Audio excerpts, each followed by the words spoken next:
कुछ नए भी बैठे हैं, पर जब हमने कल भी थोड़े बहुत बाउंसर मारे फिर भी कैच पकड़ लिए गए थे, सो हमने कहा क्या चूक, नींद आए तो बता दिए। भावोत्सवेन भजताम रस कामधेनु, भाव से रस की प्राप्ति होती है। If there is a particular emotion for something someone, उस इमोशन के अनुसार एक 5-7 स्त्रियां एक कमरे में बैठी थी। एक पुरुष ने उस कमरे में प्रवेश किया। एक स्त्री का उस पुरुष के साथ पुत्र का संबंध है, वो उसकी मां है। दूसरी स्त्री का उस पुरुष के साथ भाई का संबंध है, वो उसकी बहन है। तीसरी स्त्री का उस पुरुष के साथ पिता का संबंध है, वो उसकी बिटिया है। चौथी स्त्री का उस पुरुष के साथ रिश्तेदारी का संबंध है, कजन है, कोई किसी का मौसी का है, किसी का चाची का है, किसी का मित्र का है। और प्रत्येक बैठी हुई स्त्री को उसके आने का आनंद हुआ, पर आश्चर्य की बात यह है उस संबंध के अनुसार प्रत्येक की अनुभूति स्वतंत्र थी। जिसका भाव मां जैसा था उसका भाव पत्नी जैसा नहीं हो सकता था। उसी हॉल में कुछ और भी स्त्रियां बैठी थी जिनका उस पुरुष के साथ कोई संबंध नहीं था। उन्होंने बस ये देखा कि कोई आया और फिर वो अपने कार्य में व्यस्त हो गए। आप अभी ही ध्यान दे लेना, कोई एक स्वतंत्र व्यक्ति कथा सुनने आकर के बैठे, कुछ लोग देखकर मुड़ जाएंगे, परंतु जो लोग उसके होंगे वो उसको बैठने की व्यवस्था करके देंगे। मेरे तो सामने चारों तरफ कथा घटित ही होती रहती है। यही संबंध के रूप में अनुभूति बनती है। भाव के पात्र में रस भरता है। जिसने पुत्र माना उसको जिस भाव के रस की अनुभूति हुई, जिसने पति माना उसको वैसी नहीं हुई, उसको भिन्न हुई, उसको भिन्न हुई। सबका अपना स्वतंत्र परिवेश है। भावोत्सवेन भजताम रस कामधेनु, रस कृष्ण दे सकते हैं और उसको टिकने की पात्रता भाव। एक बार ब्याह के पश्चात किशोरी जी अपने मायके पधारी। अलग अलग कथा के भाव हैं। एक भाव ब्रह्मवैवर्त पुराण के अनुसार भांडीर वन में श्री राधा कृष्ण का ब्रह्मा जी ने विवाह कराया। ब्रह्मवैवर्त पुराण में इसकी व्याख्या है, स्पष्ट व्याख्या है। हम लोग तो वहां दर्शन करने भी गए। वह दूध जी का तो बहुत मन है कि युगल बिहारी का कभी ब्याह वहां भी होवेगा। ये तो नित्य बिहारी हैं। प्रसंग बड़ा अद्भुत है कि कृष्ण को, छोटे से कृष्ण को नंद बाबा लेकर जा रहे थे तो बड़ा तेज तूफान आया। नंद बाबा घबरा गए। ब्रह्मवैवर्त पुराण में इसकी व्याख्या है, बहुत घबरा गए। तब अचानक इधर उधर जाके पेड़ के नीचे छुपे तो एक वन देवी जैसी बड़ी सिद्ध कोई देवी अधिष्ठात्री सामने प्रकट हुई। कहा, बाबा आपने भगवान का स्मरण किया तो मैं आ गई, इस पुत्र को मुझे दे दो, मैं इसकी रक्षा करूंगी और आप चले जाओ यहां से। उन्हें लगा कोई देवी रक्षा करने आई हैं, इसी अनुभूति से उन्होंने बालक को दे दिया और स्वयं भाग गए। जब चले गए थोड़ी देर में सब तूफान रुका। वो स्वयं देवी और कोई नहीं, अपने अद्वितीय स्वरूप में श्री राधिका ही हैं और श्री कृष्ण भी अपने स्वरूप में प्रकट हुए। तब भांडीर वन ने ब्रह्मा जी को बुलाया और ब्रह्मा जी ने कन्या पक्ष और वर पक्ष दोनों की तरफ का प्रतिनिधित्व करते हुए बड़े विस्तार से राधा कृष्ण का ब्याह किया। तो एक भाव यह कहता है कि जुगल जोड़ी वहां विराजती है। एक दिन राधिका वृषभान जी के पास आई और बोली, बाबा ने उनको देखा और बोले, वृषभान जी बोले, बिटिया तू थोड़ी ज्यादा खुश खुश सी नहीं लग रही, सब ठीक है? तेरा ये छलिया पति ठीक है? हाँ हाँ हाँ, अब सब ठीक है। ठीक रहना ही पड़ेगा। बैठो पलोटत राधिका पायल। अच्छा, बोले यशोदा मैया, अरे अरे क्या बताऊं, आपसे भी, कीर्ति मैया से भी मुझे ज्यादा स्नेह देने वाली, आनंद देने वाली, आह्लाद देने वाली। वैसे भी यशोदा मैया की कोई सीधी बिटिया तो है नहीं, और बाल्यकाल में ये सुना था कि जब मैंने जन्म दिया था तो शायद मेरी कन्या भी हुई थी। लोग कहते थे, कई लोग तो कहते, बाबा ये चक्कर क्या है, हमने तो सुना कि तूने कन्या जाई है, ये तेरे छोरी छोरा कहते हैं क्यों? चिढ़ाया करते। व्रज में कई ऐसे सवैया और पद हैं जो ठाकुर जी को भी चिढ़ाते हैं। कई तो यूं कहते कि ऐसा लगता है कि तू लाला है ही नहीं, तू खुद ही लाली है, तू हमारे संग खेलने के चक्कर में कपड़ा बदल के डोले। और आप ध्यान देना, कभी अपने घर के मंदिर में श्री ठाकुर जी को राधा रानी की पोशाक पहना दो तो कोई कह ही नहीं सकता कि ये कृष्ण हैं। बदल के देख लो, कौन बनी है राधिका, राधा बन गई श्याम। बोले सब बढ़िया है। अच्छा, बोले थोड़े से हमारे ससुर ठीक नहीं है, ये थोड़े। क्या हुआ? बृषभान जी ने पूछा। तो क्या बताऊं, सवेरे सवेरे का समय होता है, बाबा दरवाजा खोल के खड़े होते हैं, लोगों की भीड़ इकट्ठी होती है, पहरेदार आवाज लगाता है, हां जी गोकुल नंदगांव है, रस ले लो रस ले लो। लोग इकट्ठे होते हैं, पहला व्यक्ति आता है, हां जी लायो कहां पात्र तुम्हारा, लो हमारे पास गोकुल का रस है, ले लो। वो कहता है पात्र लाना भी था, हम तो घर ही में भूला है, चलो भगो यहां से, फिर क्या करने आए हो? बेचारा इतनी देर से खड़ा था, उसको तिरस्कृत करके भगा दिया। थोड़ी देर में दूसरा आया, उसको कहा कहां है तुम्हारा पात्र? कहता ओहो, पात्र लाया तो था पर टूट गया, तो दूसरा लेकर के आओ, उसको भी भगा दिया। तीसरा आया, तेरे पास पात्र है? बोले लाया तो था, खो गया। हे राम, बड़ी डांट लगाई और सबको भगा के दरवाजा बंद कर दिया। मुझे इतनी पीड़ा हुई पिताजी। बृषभान जी ने पूछा, ये तीनों कौन है? ये तीनों जीव परमात्मा के द्वार पर जा रहे हैं। एक वो लोग हैं, उनके पास पात्रता तो है, परंतु उन्होंने पात्रता न जाने किस प्रमाद में खो दी है। उन्हें पता ही नहीं कि वो बाजार में कहां भूल आए, किस आकर्षण में उनकी पात्रता समाप्त हो गई। दुनिया में एक लोग वो भी हैं जो किसी न किसी प्रमाद में, ऐसी घटना में फंस गए कि पात्रता थी तो सही, पर वो पात्रता टूट गई। कोई कोई हैं, लाए तो हैं, है तो सही पात्रता। जब मनुष्य आकृति में आपका जन्म हुआ तो प्रत्येक व्यक्ति के पास पानी की पात्रता है तो सही, पर अपने स्वभाव में मानवीयता की शून्यता करके पात्रता होते हुए भी पात्रता को लाया नहीं। बृषभान जी ने कहा, लाली तू बता क्या करूं, तू बता क्या करूं। तो उसी समय राधा रानी बोले ऐसी व्यवस्था कर दो, अगर गोकुल के दरवाजे से रस मिलता है तो बरसाने के दरवाजे से पात्रता मिलनी चाहिए। महाराज आओ, पहले यहां लाइन लगा के खड़े हो जाओ, हमारे पास पात्रता ले जाओ, और फिर गोकुल के दरवाजे पर खड़े होकर रस ले जाओ। इसलिए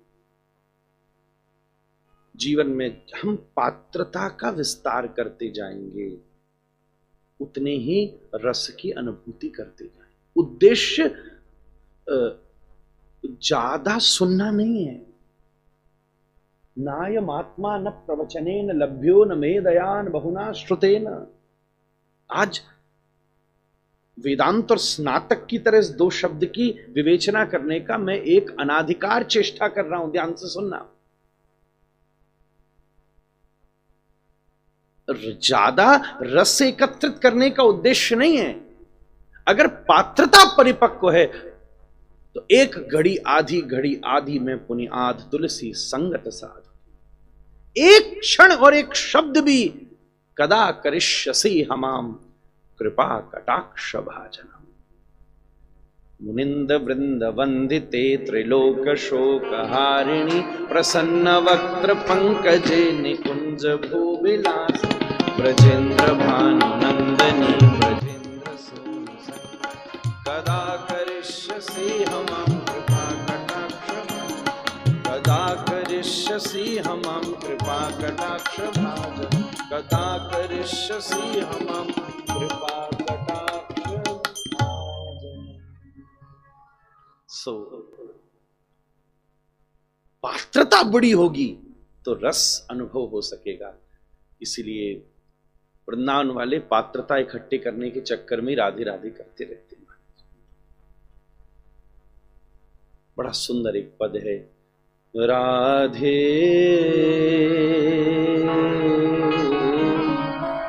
शाम से आज मिला दो मुझे, सेवा कुंज की गैल दिखा दो मुझे, सेवा कुंज की गैल दिखा दो मुझे, राधे शाम से आज मिला। पता नहीं, हम तो सोचे भी नहीं बैठे थे, पर ये लाडली शब्द कहते ही हम कहां से कहां पहुंच गए। हम तो इतनी सी बात बोले, हम ये नहीं सोचे थे कि आज दूसरे दिन ही पहुंच जाएंगे सीधे बरसाने। अभी तो वेदांत वैशेषिक की चर्चा हो रही थी, पर हाँ, ये गला तो मेरा है पर गवैया कोई और है। पता नहीं ठाकुर जी किसके हृदय की उत्सुकता का विचार करके इस कंठ से कौन सी अनुभूति को प्रकट करा रहे हैं, ये तो वो ही जाने। अतः इसलिए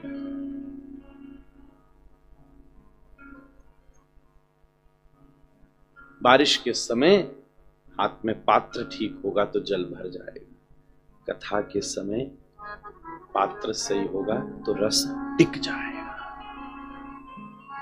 टिक जाएगा, नहीं तो निकल जाएगा, निकल जाएगा। इसी को आचार्य ने भागवत के प्रथम श्लोक में परिभाषित किया, सत्यम परम धीमहि जन्माद्यस्य यतोऽन्वयादितरतस् चार्थे शुभेज्ञस्वरा तेने ब्रह्म हृदय आदि कवये मुह्यन्ति यत्सूरय तेजो वारिमृदां यथा विनिमयो यत्र त्रिसर्गो मृषा धाम्ना स्वेन सदा निरस्तकुहकं सत्यं परं धीमहि। हम परम सत्य भगवान का ध्यान करते हैं। सत्य कृष्णवाची शब्द है और परम श्री राधिकावाची शब्द है। हम परम सत्य श्री राधा कृष्ण के मंगल युगल चरणारविंदों का ध्यान करते हैं। ध्यान, जिस विषय का ध्यान होता है वैसा मन बनता है। जिस पर हम कंसंट्रेट और मेडिटेट करने में अंतर होता है।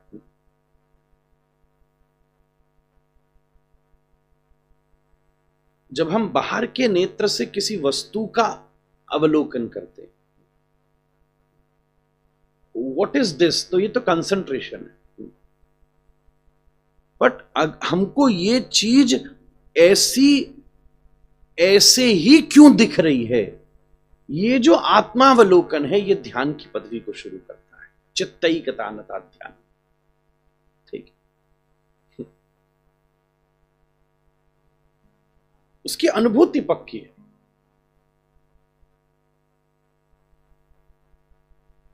भगवान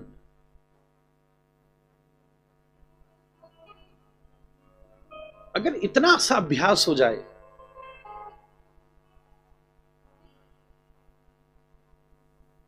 कार्य जिस आवश्यकता में हो वैसे चलता रहे। हम कई बार एक एग्जाम्पल देते हैं, कोई व्यक्ति कुएं में उतरता है तो केवल एक रस्सी बांध कर रखता है। Sometimes they do this bungee jumping nowadays, isn't it? What they do, they just tie themselves with a rope, कूद जाते हैं। रस्सी नहीं हो तो कोई कूदेगा? फ्री में भी नहीं कूदेगा। और रस्सी के चक्कर में 50,000 रुपया दे के कूदते हैं, 3 घंटा लाइन में खड़े होकर कूदते हैं। इतनी सी अनुभूति है। ध्यान शब्द की सहज परिभाषा है कि आपकी रस्सी ईश्वर से बंधी रहे,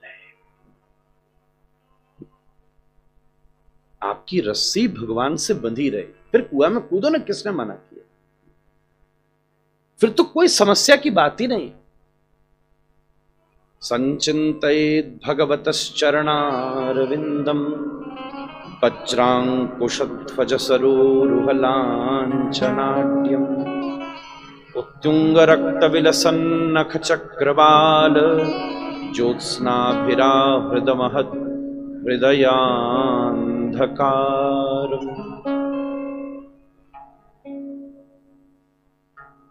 ऐसा ये रस्सी बांध कर रखिए, बस इतना सा प्रयास है, बांध कर रखिए। 2 प्रकार की अप्रोच होती है। शायद भगवान मेरे साथ है ना, भगवान मेरे साथ है। ठाकुर जी ऑलवेज अपन को बीच बीच में याद दिला रहे। एक माँ, एक बच्चे को स्कूल जाना था ऑटो में, पहली बार स्कूल का ऑटो आया, खाली। बच्चा रोता था। माँ ने कहा प्रैक्टिस तो करानी पड़ेगी।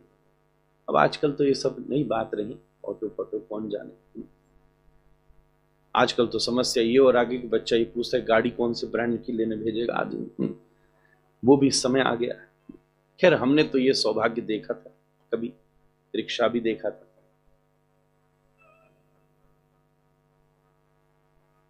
तो माँ ने उसको बिठाया, समझाया, टॉफी दी, कल कोई नहीं मैं और ऑटो वाला बोलता मुझे जाना है, स्कूल छूट जाएगा, बच्चों को लेना।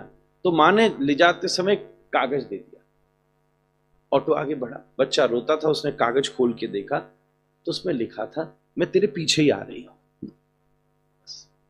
बच्चा चुप हो गया। ऑटो में पीछे दिखता था नहीं तो उसे लगा अरे ये पीछे, वो माँ पीछे ही है। थोड़ी देर में ऑटो स्कूल पर पहुंचा, बच्चा उतरा तो अंदर नहीं जाता था। क्यों खड़ा है? बोले वो पीछे माँ आ रही थी ना ऑटो में, शायद रह गई होगी। तो ऑटो वाला मुस्कुरा के कहता ना, वो आई नहीं थी, बस उसने तुझे ये हौसला दिया था कि मैं तेरे साथ हूं। जीवन में समय समय पर ऐसी अनुभूतियों के साथ मानो एक कथा के माध्यम से कृष्ण परिचय देते रहते हैं बीच में, आई एम विद यू। इतनी सी याद ही दिलाते रहते बस, और ज्यादा किसी आवश्यकता नहीं किसी चीज। और अगर हमारे जीवन में इतनी सी याद का स्मरण है, यही ध्यान है बस, वो आंख बंद करके फूंक मार के तो पता नहीं क्या हो जाएगा दिल। वो तो एक्सटर्नल टेक्निक मात्र है, पर ये एक्सपीरियंस उस रस्सी से हमको बांध कर रखता है। फिर घटना नहीं होगी, फिर उतरना होगा, फिर फॉलिंग डाउन नहीं होगा, फिर गोइंग डाउन होगा। इसलिए पहले श्लोक में श्री कृष्ण द्वैपायन व्यास भगवान का ध्यान करके भागवत के मंगलाचरण का वर्णन करते हैं। दूसरे श्लोक में कहते हैं धर्मः प्रोज्झित कैतवोत्र परमो निर्मत्सराणां सताम् वेद्यं वास्तवमत्र वस्तु शिवदं तापत्रयोन्मूलनम् श्रीमद्भागवते महामुनिकृते किं वा परेरीश्वरः सद्यो हृद्यवरुध्यतेऽत्र कृतभिः शुश्रूषुभेस्तच्छणात् निगमकल्पतरोर्गलितं फलं शुकमुखाद् अमृतद्रवसंयुतं पिबत भागवतं रसमालयं मुहुरहो रसिका विभावुका।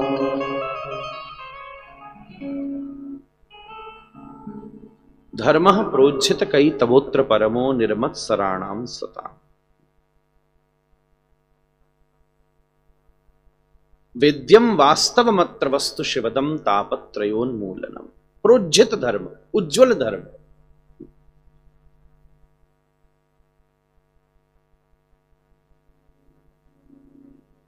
कई बार हम उपासना को धर्म मानते हैं। दोनों चीजों में बहुत बड़ा अंतर है। वर्शिपर होना इज समथिंग एल्स और धार्मिक होना is something else. It is very much possible कि आप वर्शिपर हो और धार्मिक नहीं। रावण बहुत अच्छा वर्शिपर है पर धार्मिक कहीं से भी नहीं है। शास्त्र में धर्म के 10 लक्षणों का वर्णन किया गया है। धार्मिक किसको कहा गया? अगर आपके भीतर ये 10 लक्षण है। धृति क्षमा दमोस्तेयम शौचमिंद्रिय निग्रह धीर विद्या सत्यम क्रोधो दशकम धर्म लक्षणम। सबसे पहला, अगर आपके पास पेशेंस है तो 100% मानिएगा। और कई बार मुश्किल बात यह आती है कि आदमी मंदिर में ही इंपेशेंट है, धार्मिक स्थान पर ही उसके भीतर धैर्य नहीं। अगर आपके भीतर धैर्य है तब आप धर्म की श्रेणी में आते। अगर आपके भीतर क्षमा है तब आप धर्म की श्रेणी में आते। ऐसे उज्जवल स्वभाव जनित धर्म का विकास करने के लिए ही हमें धर्म का आश्रय लेना चाहिए।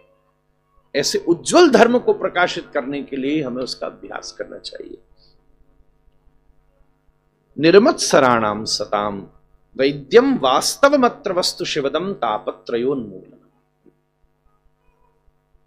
एक बड़ी जीवन में भ्रम है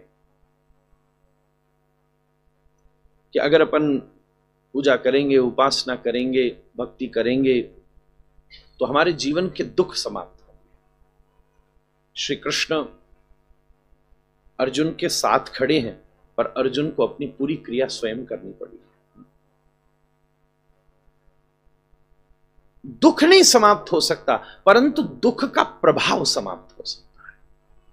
तापत्रयोन्मूलनम एक शब्द आया।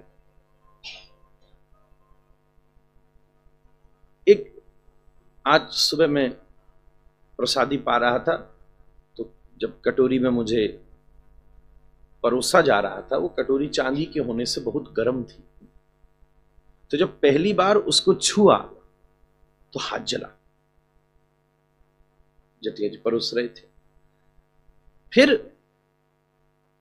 तुरंत नैपकिन पकड़ के जब उसको उठाया तो बड़े आराम से रख दिया। ऐसा नहीं था कि वो अब गर्म नहीं थी, ठंडी हो गई थी। गर्म अभी भी उतनी ही थी, अभी भी हमारे सामने गर्म ही आई, परंतु बीच के उस कागज ने उसकी गर्माहट को उंगली तक पहुंचने से रोक दिया। ताप नहीं लगा, ताप नहीं लगा, ताप का प्रभाव समाप्त हो गया। जिसके जीवन में सत्य है, जिसके जीवन में धर्म है, जिसके जीवन में भक्ति है, ऐसा तो नहीं है कि उसके जीवन में बर्तन ठंडा पड़ गया। गर्मी तो वैसी ही रहेगी। प्रारब्ध ने जिस दुख को सामने खड़ा किया है वो वैसे ही आएगा। परंतु इतनी बात सत्य है कि धर्म का कपड़ा उसका हाथ जलने नहीं देगा।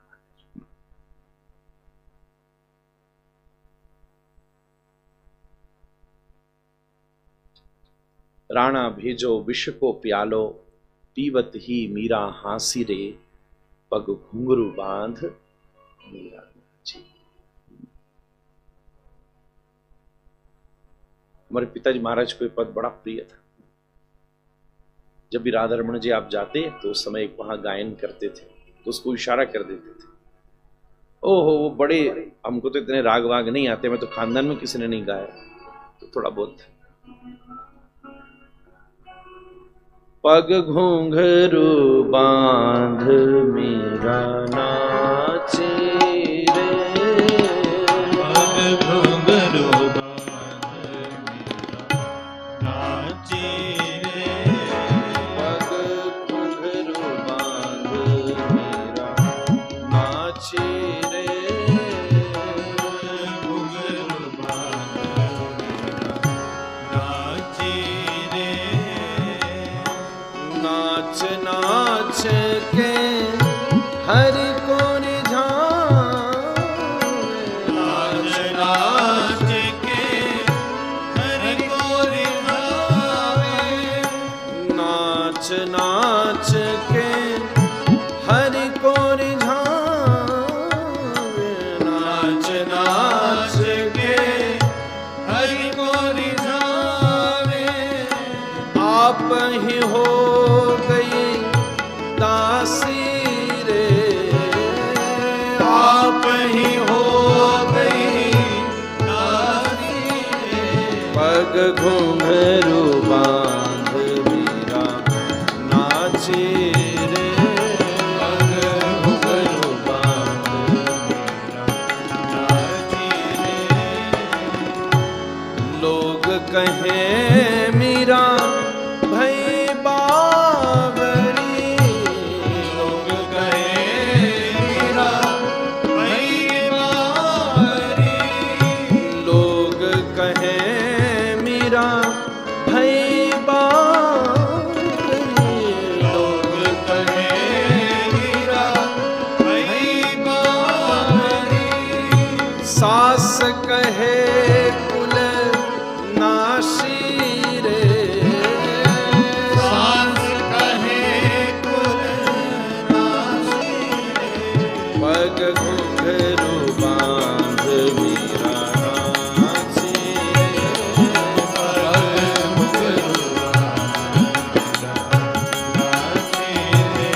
पग घुंघरू बांध मेरा नाचे रे, पग घुंघरू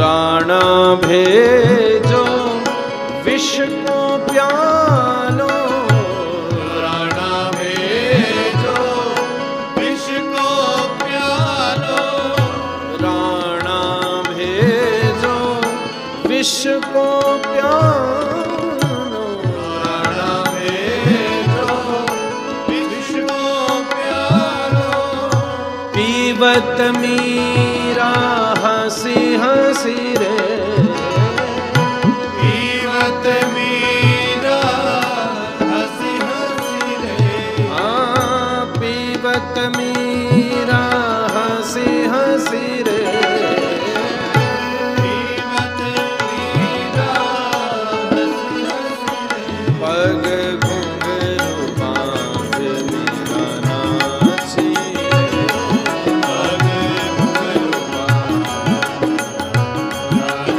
रे, पग घुंघरू बांध, पग घुंघरू बांध, पग घुंघरू बांध मेरा नाचे। तापत्रयोन्मूलनम तापत्रय विनाशाय धर्मः प्रोज्यत कैतवोत्र परमो निरमत्सराणां सतां वेद्यं वास्तवमत्र वस्तु शिवदं तापत्रयोन्मूलनम।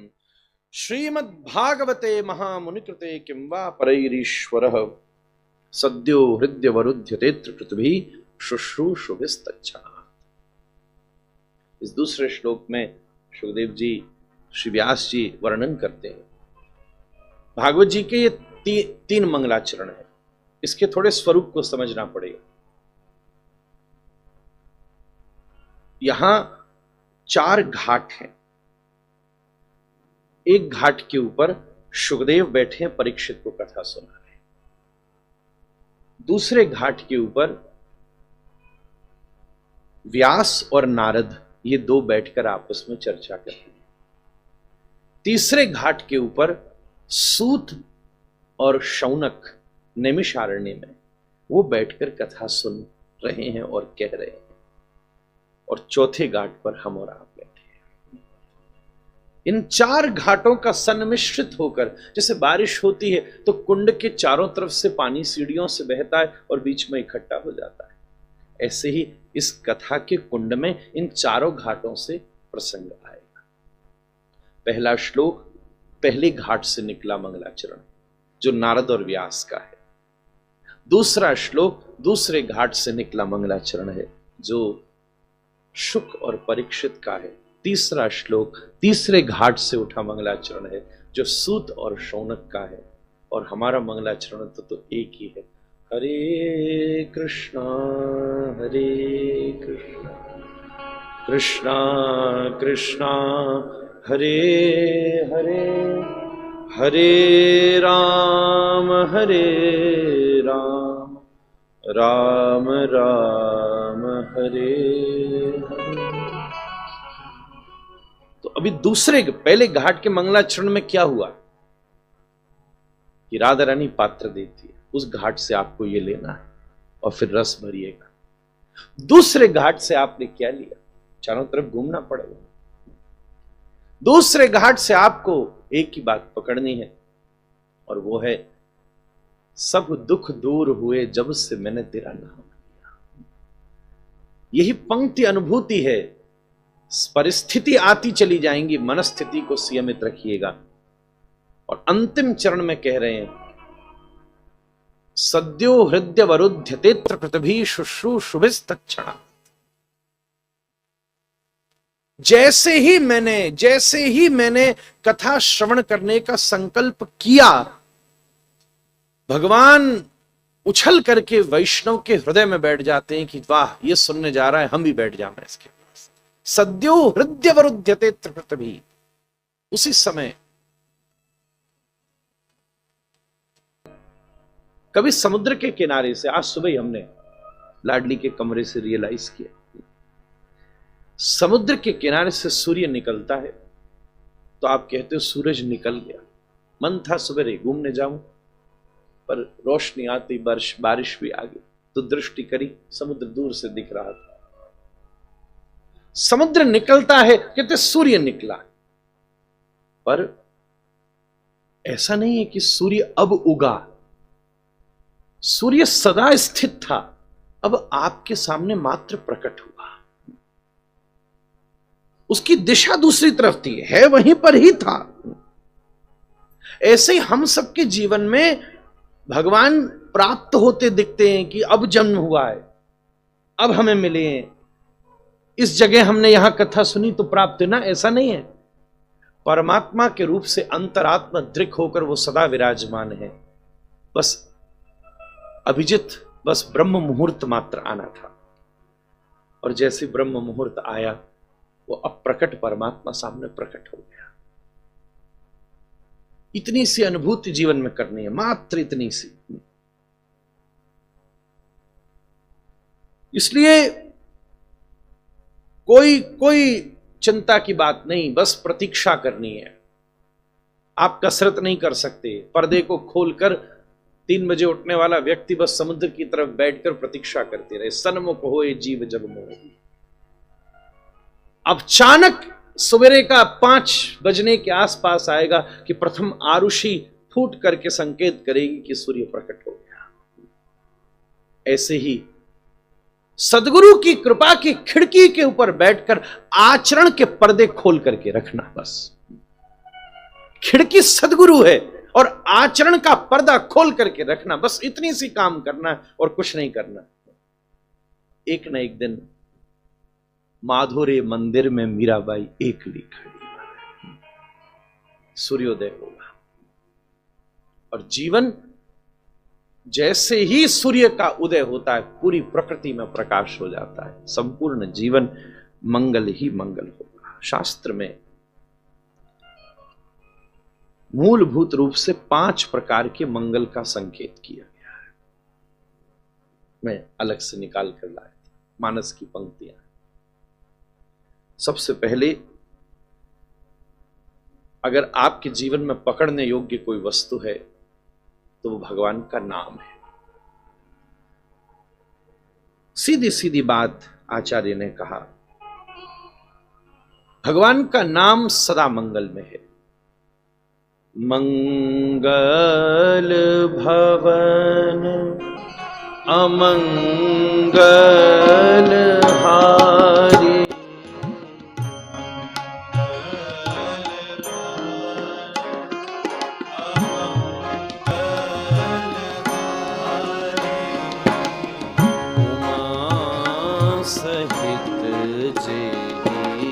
जपत पुरारी।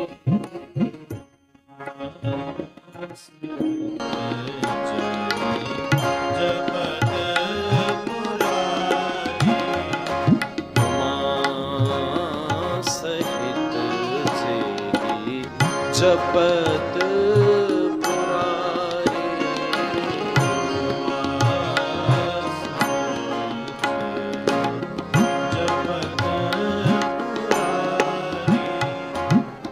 मंगल है भगवान का रूप। आपको नाम पकड़ में आता, नाम पकड़, नाम नहीं पकड़ में आता तो ठाकुर जी का स्वरूप विराजमान किया। थोड़ी देर, यही खिड़कियां हैं जिस खिड़की से सूर्य की पहली रोशनी आने वाली। एक आदमी दीवार के पास में बैठे, कहे सूरज आए नहीं, कभी नहीं आएंगे, कम से कम खिड़की की तरफ तो बैठे। पहली खिड़की नाम की है। सदगुरु के आश्रय में नाम की खिड़की पर बैठ सूर्य की किरण भवन को मंगल में बना देगी। अगर वो भी रुचि नहीं बनती तो ठाकुर जी की सेवा विराजमान करी। कितने प्रेम से हनुमान जी महाराज पधारे, आज यही इनकी सेवा हो रही है। खूब विराजे, तुलसी चढ़ाई। आज सुबह भी अपन ने सेवा करी, खूब आनंद आया। मानस में तुलसी कहते हैं, मंगल भवन अमंगल हारी,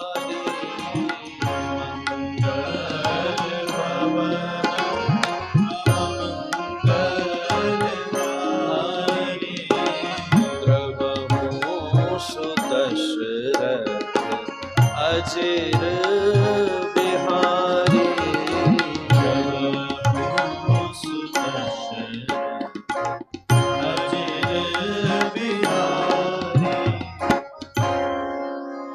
मानो नाम भी नहीं पकड़ में आता, रूप भी नहीं पकड़ में, तो तीसरी खिड़की आपको दो, वो है कथा। कभी न कभी जब अवसर लगे, इस खिड़की पर तो लाडली भी बैठी गई महाराज, भगवान की कृपा से। मंगल करनी कलिमल हरनी, तुलसी कथा रघुनाथ की। तीसरा मंगल गोसाई ने कहा, गोसाई जी ने कहा कथा। मानो ये भी ना पकड़ में आए तो फिर एक और मंगल दिया, वो है धाम। धाम जब जब जब कभी अवसर लग जाए, नहीं समझ में आ रही, कथा में भी नहीं बात बन रही, नाम में भी नहीं बात बन रही, रूप में भी नहीं बात बन रही, तो जब कभी ठाकुर जी थोड़ी सी प्रेरणा दें, ओ वृंदावन मेरो वृंदावन। पंक्ति पहले पूरी कर दो। कभी न कभी जब अवसर मिले, तुलसी लिखते हैं, यद्यपि अवध सदा सुहावनी, रामपुरी मंगलमय पावन। इसको भी मंगल कहा। और अंतिम शब्द, नाम भी न पकड़ में आवे, रूप भी न पकड़ में आवे, धाम भी न पकड़ में आवे, कथा भी न पकड़ में आवे, तो फिर कोई न कोई ईश्वर का एक गुण पकड़ लेना, जो आपकी रुचि बने, प्रभु का कोई एक गुण ही पकड़ लेना। राम अनंत गुणशाली हैं, कृष्ण अनंत गुणशाली हैं, अगर असली कृष्ण का भक्त है ना, तो परिवार के लिए सब कुछ करने के बाद भी खुश रहे और गाली सुनने को तैयार। ये कृष्ण का भक्त है। ये जिंदगी भर सब परिवार के लिए करने को तैयार है। न ब्रज को छोड़ा, न मथुरा को छोड़ा, न द्वारिका को छोड़ा, सबको रातों रात नया शहर बना के बसा दिया। आप आनंद से यहां रहो। फिर भी उनको 1 मिनट नहीं लगा इस बात का दोष देने में कि हीरा तुम बचो। 1 मिनट नहीं लगा। इधर ब्रजवासी अलग गाली दे रहे हैं, तुम काय बात के प्रेमी हो? हाँ, पहले कहते हम तुम्हारे, तुम हमारे, छोड़ के भाग गए। इधर आप देखो, पांडव ठाकुर जी ड्राइवर तक बनने को तैयार। लोगों को एक चीज जानकर आश्चर्य होगा, अगर अर्जुन श्री कृष्ण का कजन है तो दुर्योधन भी समधी है। दुर्योधन श्री कृष्ण का समधी है। आगे शादी हुई है, बच्चों, विरोध में खड़ा होना पड़ा। पूरे सब परिवार के लिए सब कुछ किया, अंत में भी सारे के सारे इसी कुरुक्षेत्र के आगे जाके आपस में लड़ मरे।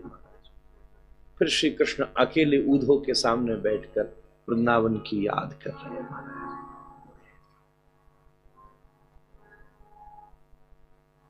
कर्ण एक बार श्री कृष्ण से लड़ गया। बोले क्या पता आपको मेरे जीवन का, look how many struggles I had. मां ने जन्म दे के छोड़ दिया, कहां मैं पला, कोई रिस्पेक्ट नहीं, आप क्या समझो मेरी तकलीफ, आपने कौन सी? श्री कृष्ण मुस्कुराए। जो व्यक्ति जन्म ले रहा हो, केवल इस सूचना की वजह से उसके 6 भाइयों को मारा गया,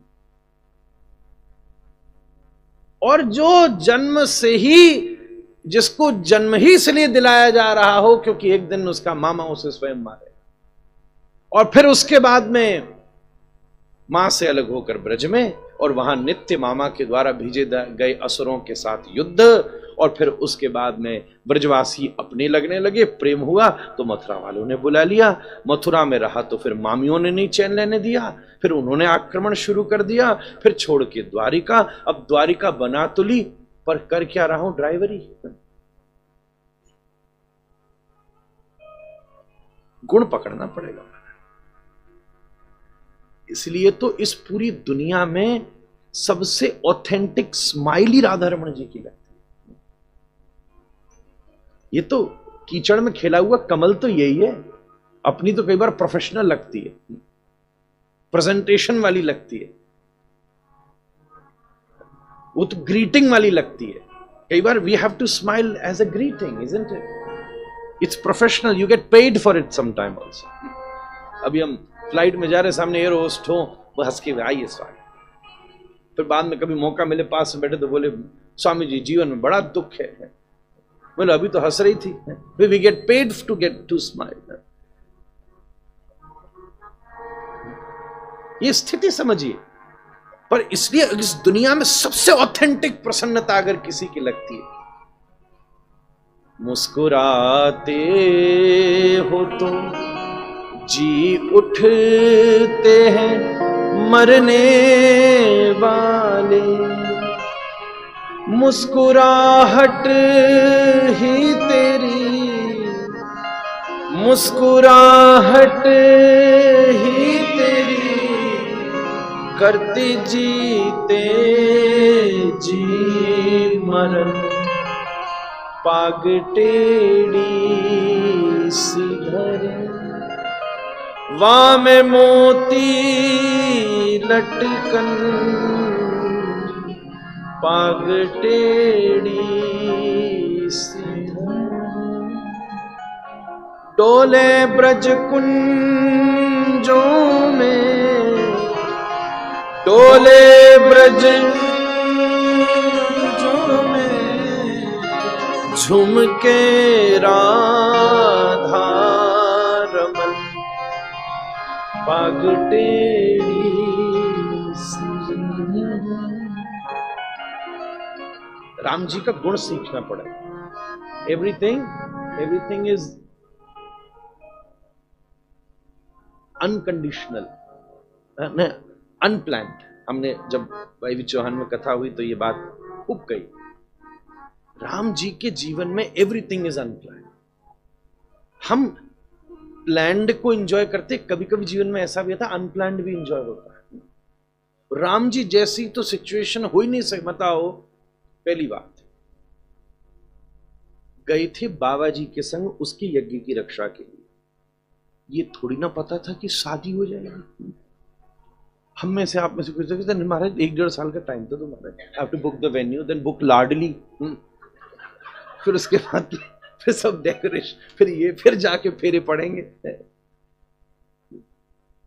फिर कितना सिस्टम बनाना पड़ेगा। तुम जजमान है, लेना पड़ेगा ना। मेरा मतलब हम आप में से कितने लोग हैं तुरंत हो जाए पुरानी, ये तो पुरानी कहावत ही हो गई। क्या था, क्या था, चटमट मट, ये क्या था, आपका ही हुआ होगा अजब। आजकल कोई करने को तैयार नहीं, और सच में हुआ तो राम जी का ही हुआ। ये कपड़े तक लेके नहीं गए थे यज्ञ की रक्षा के लिए, बाबा जी की सुरक्षा में हवन पर खड़े थे। पता चला कि यज्ञ हो रहा है, चलो वहां चलते। वहां पता चला कि धनुष टूट रहा है, बोले हम भी ट्राई कर लेते। वो टूट भी गया। और माल, मतलब आज तक ऐसी शादी नहीं हुई जब बारात का स्वागत ही खुद दूल्हे ने किया। राम जी तो खुद पहले पहुंचे हुए हैं, और दशरथ जी बाद में बेचारे बारात लेकर आए। चलो अब शादी तो हो गई, अब घर में आए, सर लेट्स नाउ थोड़ा फैमिली देखें क्या सिस्टम है, काम सब। तो इधर दूसरी मैया बोली जंगल चलिए। अब पत्नी भी गई, भाई भी गया। चलो अब सोचे, जैसे तैसे चित्रकूट में, दंडकारण्य में सब कुछ सेट हुआ, आनंद से रहने लगे। जंगल में रहने का मजा आया। दंडकारण्य में बहुत सुंदर निवास बनाया। हमने वाल्मीकि रामायण में वर्णन किया, बाबा क्या हमारा वर्णन करते। सुंदर निवास बनाया और वहां खूब सुख से रहने लगे दोनों। तो घरवाली ले गया महाराज, रावणी हरण करके ले गया। अब पूरा सिस्टम ही वनवास का, कहां शांति के लिए गए थे, चक्कर में फंस गए युद्ध के महाराज। अब भैया तुम ढूंढो, तुम ढूंढो, तुम ढूंढो, लंका तक पहुंचे। पत्नी आई, अयोध्या में वापस आए। अब राजा बने, सोचे अब ठीक होगा। तो फिर जनता ने हल्ला मचा दिया। तो वाल्मीकि जी के आश्रम में सीता जी गए।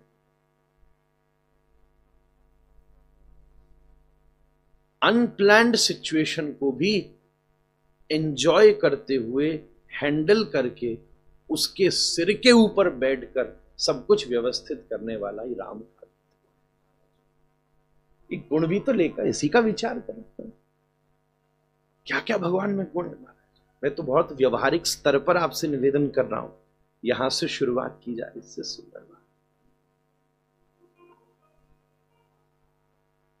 तो या तो नाम मंगल है, उसमें नहीं बात बने। उस खिड़की पर घर के बहुत खिड़की हैं, पर सब पर सूरज नहीं दिखता ना। तो नाम वाली बात नहीं टिक रही हो तो रूप वाली नहीं टिक रही हो तो धाम वाली भी नहीं टिक रही हो तो आ जाओ कथा वाली में बैठ जाओ, सब काम हो जाएगा। कथा वाली भी नहीं टिक रही हो तो गोसाई जी लिखते हैं, जग मंगल गुण ग्राम राम के, दानी मुक्ति धन धर्म धाम के। ये 5 अस्तित्व हैं।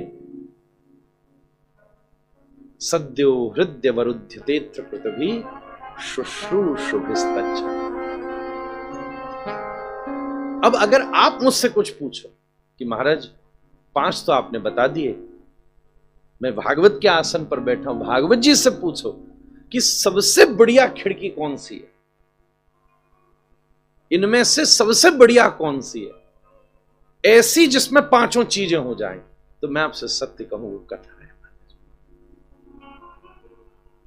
इसमें तो नाम भी हो जाएगा, धाम भी हो जाएगा, रूप भी हो जाएगा, कथा तो हो ही रही है और ठाकुर जी के गुणों की चर्चा भी हो रही है। पांचों के पांचों विषयों का एक साथ अनुभव करना हो, नाम धाम रूप, बड़े बड़े ऐसे भाव हैं जहां पांचों के पांचों तत्वों का प्रकाश हो जाता है। सद्यो, इसलिए व्यास जी ने दूसरे श्लोक में कहा, सद्यो हृदय वरुध्यते पृथ्वी शुश्रूषुभिस्तच्छनात्। तीसरे श्लोक में आप कहते हैं, निगम कल्पतरोर गलितम फलम शुकमुखाद अमृतद्रव संयुतम पिबत भागवतम रसमालयम मुहुरहो रसिकाः भुवि भावुकाः। निगम कल्पतरोर गलितम फलम शुकमुखाद अमृतद्रव संयुतम पिबत भागवतम। दो ही प्रकार से रसिकाः भुवि भावुकाः, या तो हमारे भीतर क्यूरियोसिटी और या हमारे भीतर इमोशंस हो, या तो अपने भीतर भाव हो कि भाई क्या है, भाई ठाकुर जी की बात हो रही है, भागवत जी की बात हो रही है, कथा चल रही है। किसी भी कारण से, कोई भी कारण का भाव हो सकता है, जिसके लिए हो रही है उसका भी हो सकता है, जो कर रहा है उसका भी हो सकता है, जिस पर बात हो रही है उसका भी हो सकता है। वाह, हमने पढ़ी है भागवत जी बचपन में, बड़ी सुंदर है, अपन सुनेंगे। ये भी हो सकता है जो करने वाले हम उन्हें बड़ा जानते इसलिए सुनेंगे, जो करा रहे हैं हम उन्हें बड़ा जानते इसलिए सुनेंगे, जिनके लिए हो रही है वो बड़े श्रेष्ठ थे, हम जरूर सुनेंगे। कोई ना कोई भाव के कारण व्यक्ति यहां पर आनंद की अनुभूति कर सकता है, एक बार बैठे तो सही। और या फिर इनमें से कुछ भी ना हो तो रसिक हो, कहने का मतलब उसके भीतर अनंत अनंत भगवत रसास्वादन की मन ही मन में प्रेरणा हो, भावना हो।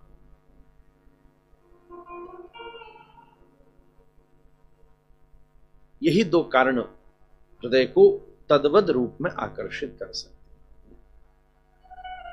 रे मन वृंदा विपिन निहार,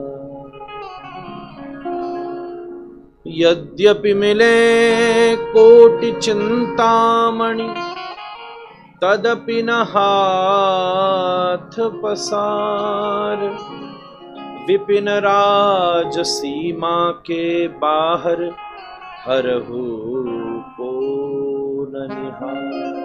इतनी रसिकता हृदय में आ जाए।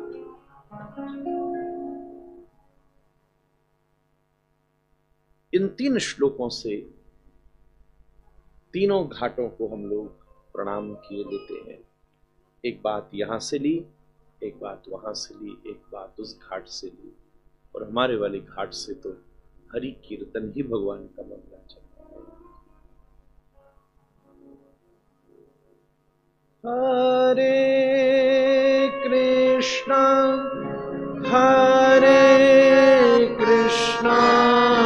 कृष्णा कृष्णा हरे हरे, हरे राम राम राम हरे हरे।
चारों भावनाओं को व्यक्त करके नैमिषारण्य के तीर्थ पर श्रीमद् भागवत के, वैसे भी समय सीमित है सो प्रसंग को भी मुझे आगे बढ़ाना पड़ेगा, ऐसा विचार हुआ आज स्वाभाविक बैठकर कुछ मूल विषय को उठाऊं जो ठाकुर जी प्रेरणा देवें।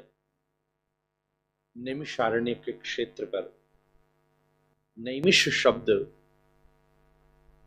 ये पलक को निमिष कहते हैं, वन ब्लिंक को निमिष कहते हैं। निमि एक राजा भी हुए और चक्र की नोक को भी निमि कहते हैं। ये ऋषियों ने भगवान को खूब पुकारा, तपस्या की और भगवान से पूछा कि कोई एक हमें जगह बताओ जहां हम बड़ी विनम्रता से बैठकर आपकी कथा कर सके, चर्चा कर सके। किसी भी आयोजन में सबसे महत्वपूर्ण चीज जगह ही होती है, उसी को लेकर सबसे ज्यादा विचार। जगह कौन सी हो, तो जगह थोड़ी भी ऊपर नीचे हुई तो मन विक्षिप्त हो जाएगा। पवित्र हो, शांति भी हो, आने वाले लोग भी प्रसन्न हो और सबको केंद्र भी बने। तो भगवान ने अपना सुदर्शन कहा कि इसके पीछे पीछे जाओ, परम पवित्र स्थान को ये जगह चुनाव करके देगा। सुदर्शन के पीछे पीछे ऋषि गए, तब एक स्थान पर उस सुदर्शन की नोक जाकर टिक गई। कहा यही निमि से जुड़ा स्थान है, इसलिए नैमिषारण्य है। इसलिए भी इस जगह का नाम नैमिषारण्य पड़ गया, क्योंकि यहां ऋषियों ने कथा सुनते सुनते वो इतने ध्यान मग्न हो गए कि अपनी पलक झपकना भी भूल गए। इसलिए भी इस क्षेत्र का नाम नैमिषारण्य है। कहने का अर्थ यह है कि जब हमारे जीवन में आनंद की अनुभूति होती है, आनंद क्या एक सिम्टम है, आनंद का एक सिम्टम है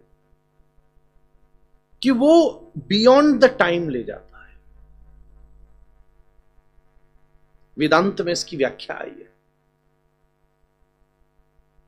सुख में और दुख में समय स्ट्रेच होता है, या तो कम हो जाता है या बढ़ जाता है। ध्यान देना, आप बहुत सुख में होगे तो अरे बस इतने सही, आप बहुत दुख में होगे, ओहो 5 मिनट निकालना भी आफत हो जाए। क्या करें? युगाइतम निमीषेण, चैतन्य महाप्रभु के शिक्षाष्टकम का श्लोक है। युगाइतम निमीषेण चक्षुषा प्राभ्रशायितम। सुख में समय खिंचता है, यह छोटा होता है, पर आनंद की एक स्थिति वो भी है जहां व्यक्ति बियॉन्ड द टाइम चला जाता है, उसे होश ही नहीं, इतनी देर हो गई। कभी कभी अपने लोगों के साथ भी स्वाभाविक होता है, क्या पता यहां भी एक दिन हो जावे। अभी हमको भी नहीं ध्यान में रही, लोगों को भी नहीं ध्यान में रही। अभी कहां 2-3 दिन पहले, 2-3 जगह से पहले कथा थी, बोलते बोलते कृष्ण जन्म वाले दिन 6, 6:30, 7 घंटा हो गया। और आश्चर्य की बात यह कि खूब सैकड़ों लोग आए हैं, उनको भी नहीं इस घड़ी का स्मरण है, हमको भी घड़ी का स्मरण नहीं है, किसी को घड़ी का स्मरण नहीं। बाद में पता नहीं कोई प्रसाद की व्यवस्था में कुछ हुआ, तब किसी ने इशारा किया कि 11 बजने को आया। क्या पता यहां कृष्ण जन्म 12 बजे कर देंगे। समय की अनुभूति का बोध नहीं रहता। अगर आप ऐसे अगर अपने आप को सोचो कि क्या मैं 2 घंटे चुपचाप एक जगह बिना हिले डुले, और हम लोगों ने जो डिसिप्लिन बना दिया वो तो और खतरनाक है, और मैं तो फिर भी थोड़ा इजी हो गया। बाबा होते हमारे फिर तो महाराज जमाई लेने में भी आपको डर लगता, तो फिर महाराज ऐसे वातावरण में भी हम 3 घंटा बैठे हैं, असंभव है।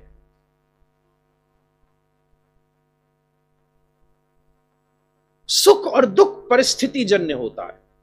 जो आनंद है ना, वो original state of your consciousness है। It's not a foreign product, वो वास्तविकता में हमारे भीतर की अनुभूति है जो उस रूप में प्रकट होती है।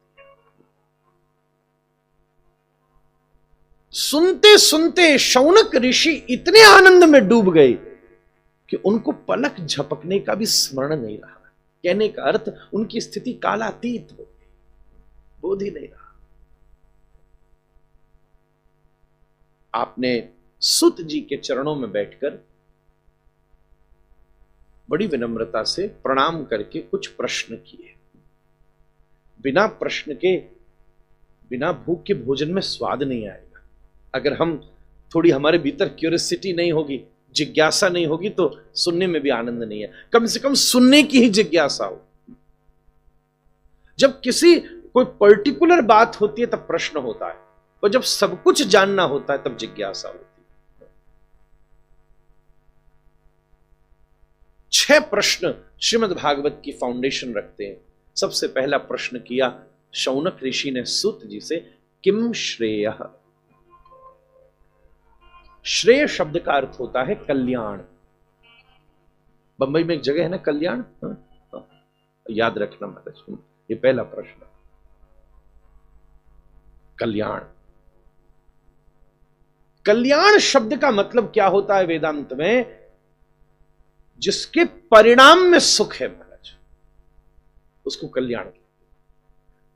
प्रोसेस में be terrible, but at the end the conclusion is great. कई बार हम प्रोसेस में प्लेजर ढूंढते हैं और उसके परिणाम में आनंद नहीं होता। खाने में खाए भी चले जाओ जो मन हो, फिर बाद में पेट पकड़ के रो गए महाराज। परिणाम भूत जो हित है उसी को कल्याण कहा जाता है। पहला प्रश्न किया कल्याण क्या है, किम श्रेय। दूसरा प्रश्न किया शास्त्र सार क्व। इतनी सारी बातें अपन दुनिया भर में सुनते हैं, एक ही विषय के ऊपर करना है और नहीं करना हजारों परिभाषा मिल जाए। At least there are 350 schools of philosophies. मतलब आपको सुबह जल्दी उठना चाहिए। In support to that at least 350 definitions दी जा सकती है। और आपको सुबह उठने का कोई फायदा नहीं है, अगेंस्ट उसके लिए भी 350 डेफिनेशंस दी जा सकती है। एक तरफ श्री कृष्ण गीता में कह रहे हैं यज्ञानाम जप यज्ञोस्मि, यज्ञों में मैं जप यज्ञ हूं, मैं माला, ये भी यज्ञ है। और दूसरी तरफ कबीर कह रहे हैं माला फिरत जुग भयो, फिरो न मन को फिर। अब क्या करें? एक तरफ शास्त्र कह रहा है सवेरे सवेरे उठ जाओ, ब्रह्म मुहूर्त में भगवत प्राप्ति करनी है, तो दूसरी तरफ मीरा कह रही है मैंने सपने में आज देखा है, श्याम मुरली बजाते देखा है, मैंने सपने में आज देखा। हमने देखा ये मिलन जैसे धरती पे गगन, मैंने देखा ये मिलन जैसे धरती पे गगन, राधा संग रास रचाते देखा, मैंने सपने में आज उठने की कोशिश ही क्यों करूं जब सपने में मिले? फिर क्यों उठूं?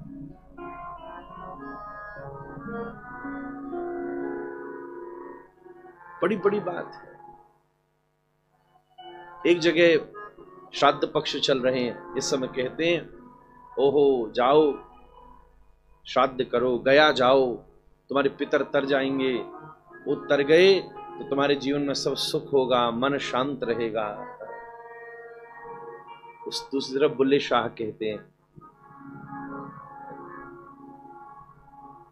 गंगा गया गया गया गल मुगदी नाही, उथे सौ पंड पढ़ा। गंगा गया गल मुगदी नाही, उथे सौ गो देखा। अंतिम पंक्ति कहते बुल्ले शाह गल तइयों मुगदी जदों मैनू दिलों गवाई, जदों मैनू दिलों। अब इतनी खींचड़ी में क्या करो? काशी जाओ तो कहते काशी जैसा कोई तीर्थ नहीं। मरणम मंगलम यत्र काशी वाशी निवासी च काल भैरव दर्शनम कोटि कन्या महादानम बिल्व पत्रम शिवार्पणम। दूसरी तरफ वृंदावन जाओ, वृंदावन सो बन नहीं और नंदगाम सो गाम। अरे काशी कहता मुक्ति मिलती है, ब्रज वाले कहते हैं मुक्ति कहे गोपाल सो मेरी मुक्ति बता, ब्रज रज उड़ मस्तक लगे मुक्त मुक्त है जाए। अब बताओ दो तीर्थी आपस में लड़ा दिए, जाओ तो जाओ कहां महाराज? बड़ी मुश्किल है। कहीं इधर कहीं उधर कहीं उधर, हर विषय में शास्त्र ने आज्ञा दी तिलक करो। अब तिलक में भी बड़ी समस्या, लंबा वाला करो, टेढ़ा वाला करो, नाक वाला करो, सीधा सीधा करो, इतनी समस्या। हर एक विषय इतने ज्यादा विस्तृत रूप में उपस्थित है। इसलिए मैं तो आपसे ये जानना चाहता हूं, शौनक जी सूत जी से पूछते इन सबका सार क्या है? सबसे बड़े कल्याण का, मैं इन प्रश्नों का उत्तर यहीं देता चलूं क्योंकि फिर अपन कथा, पूरी कथा ही इन प्रश्नों का उत्तर है वैसे। पर सबसे बड़ा कल्याण क्या है? अंते नारायण स्मृति, जन्म लाभ परम पुंसाम अंते नारायण स्मृति। खूब अपन ने यहां आनंद किया, कोई उसमें समस्या नहीं, किसी ने मना थोड़ी ना किया। ठाकुर जी भी जब पहुंचोगे तो पूछेंगे मैंने इतनी जोरदार दुनिया बनाई, तुमने सब ढूंढ तो ली, देख ली, कुछ किया? काहे को भेजा मैंने तुमको यहां इंसान बना के? सब देखा कि नहीं देखा ये भी समझ लो। बस सब करने के बाद भी मैं कह रहा हूं ना, रस्सी बंधी है और फिर कुएं में हो, लास्ट चीज यही है कि सब घूम घामने के बाद में फिर से ऊपर आराम से आ जाओ। इतनी सी अनुभूति। अब दीदी कह रही थी तो आज ही सुना, इसने सुर भी दिया। कर ले श्रृंगार चतुर अलबेल, कर ले श्रृंगार चतुर अलबेल, साजन के घर जाना होगा, साजन के घर जाना होगा। कर ले श्रृंगार चतुर अलबेल, कर ले श्रृंगार चतुर अलबेल, नहाने धोले शीश गुथाने, नाले धोले शीश गुथाने, साजन के घर जाना होगा, साजन के घर जाना होगा। मिट्टी बिछावन मिट्टी उड़ावन, मिट्टी बिछावन मिट्टी उड़ावन, मिट्टी में मिल जाना होगा, मिट्टी में मिल जाना होगा। कर ले श्रृंगार चतुर अलबेली, कर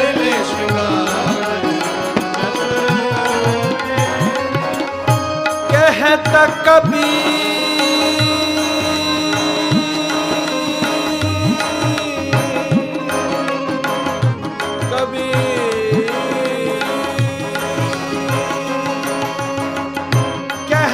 कबीर सुनो मोरी सजनी, कहत कबीर सुनो मोरी सजनी, कहत कबीर सुनो मोरी सजनी, कहत कबीर सुनो मोरी सजनी,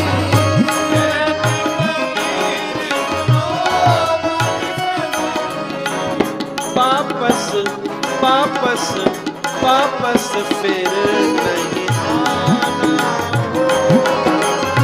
वापस फिर नहीं आना होगा, कर ले श्रृंगार गदोर अलबेली, कर ले श्रृंगार चंद्र अलबेली, कर ले श्रृंगार, कर ले श्रृंगार, कर ले श्रृंगार गदोर अलबेली। जन्मलाभ परम पुंसाम् अन्ते नारायण स्मृति। किसने मना किया?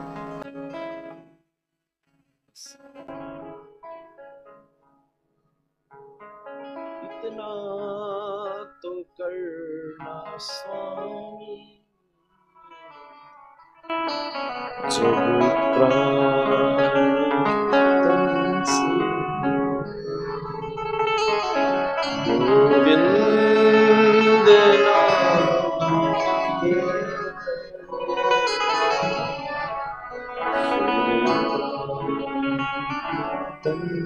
ये कल्याण है महाराज, सीधी बात।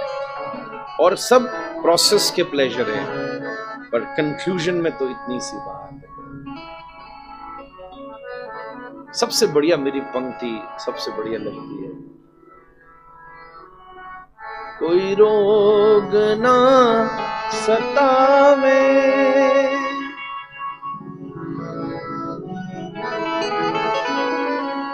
गई सबसे बढ़िया वाली गई आज।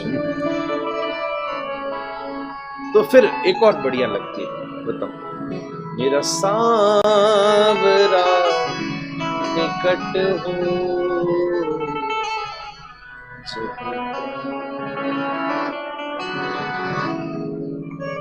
तो ये श्रेय ये इसको कल्याण कहते हैं।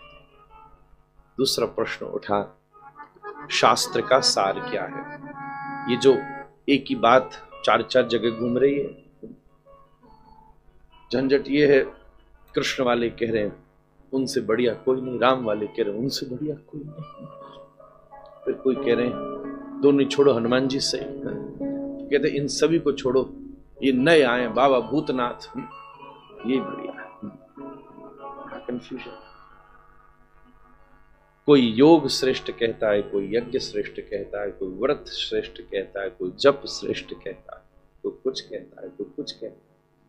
श्रेष्ठ साधन, समाज में एक बड़ी विचित्र परिस्थिति है, लोग ताकतवर ईश्वर ढूंढ रहे और भक्ति शिथिल है। भक्ति ताकतवर होनी चाहिए। ठाकुर जी तो लड्डू गोपाल ही काम कर देंगे महाराज। सारे शास्त्र का सार किया है। सूरदास की बड़ी सुंदर पंक्ति है, मेरो मन अंत ही, मेरो मन अनंत कहाँ सुख पाए।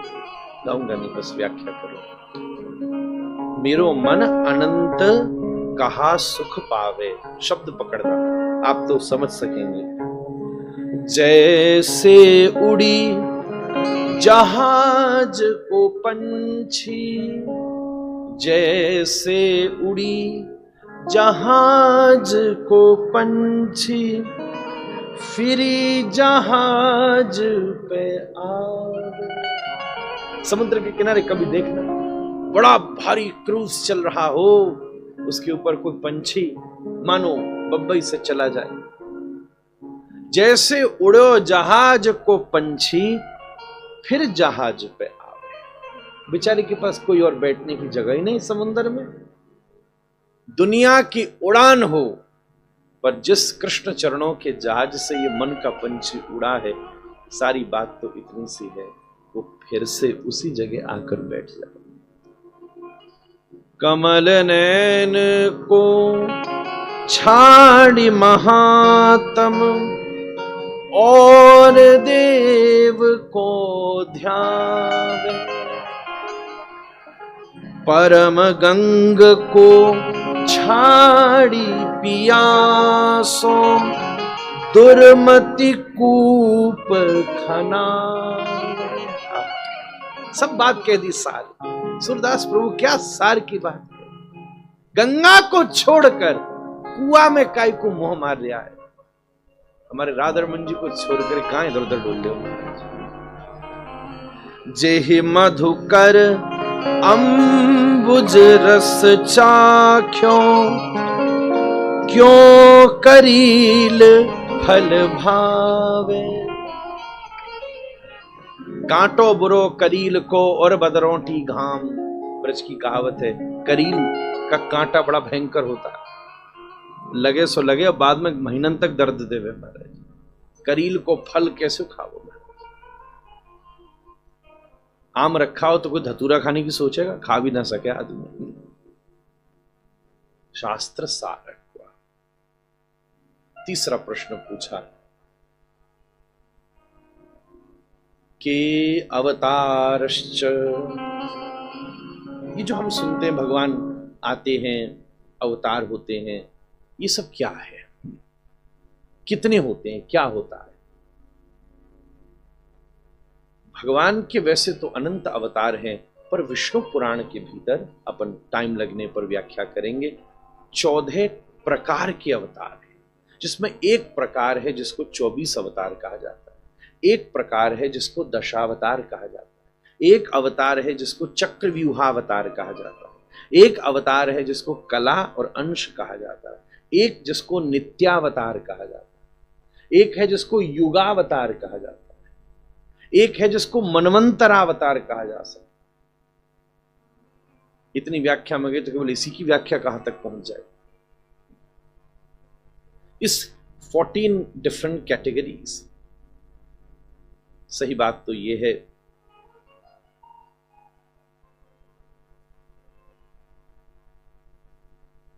जब कोई व्यक्ति ऐसा लगे कि ये संसार में ऐसे जी रहा है जैसे इसमें कहीं से गिरा है, और कहीं कहीं किसी का जीवन देखकर ऐसा प्रतीत हो कि यहां उतरा है। महाराज, अवतार शब्द का अर्थ ही उतरना होता है। अगला प्रश्न किया, किम कर्मः। शौनक पूछते हैं कि जो भगवान प्रकट होकर क्या क्या करते हैं, ये होते ही क्यों। एक बार अकबर ने बीरबल से पूछा, यार तुम्हारे भगवान के पास कोई नौकर चाकर नहीं है क्या? जब कोई बुलाए दौड़ी चले आते हैं, ये क्या मतलब होता है? राजा आदमी, उसकी खोपड़ी ऐसी थी। बेचारा बीरबल क्या बोले, अब इसका माथा भी ऐसा ही है।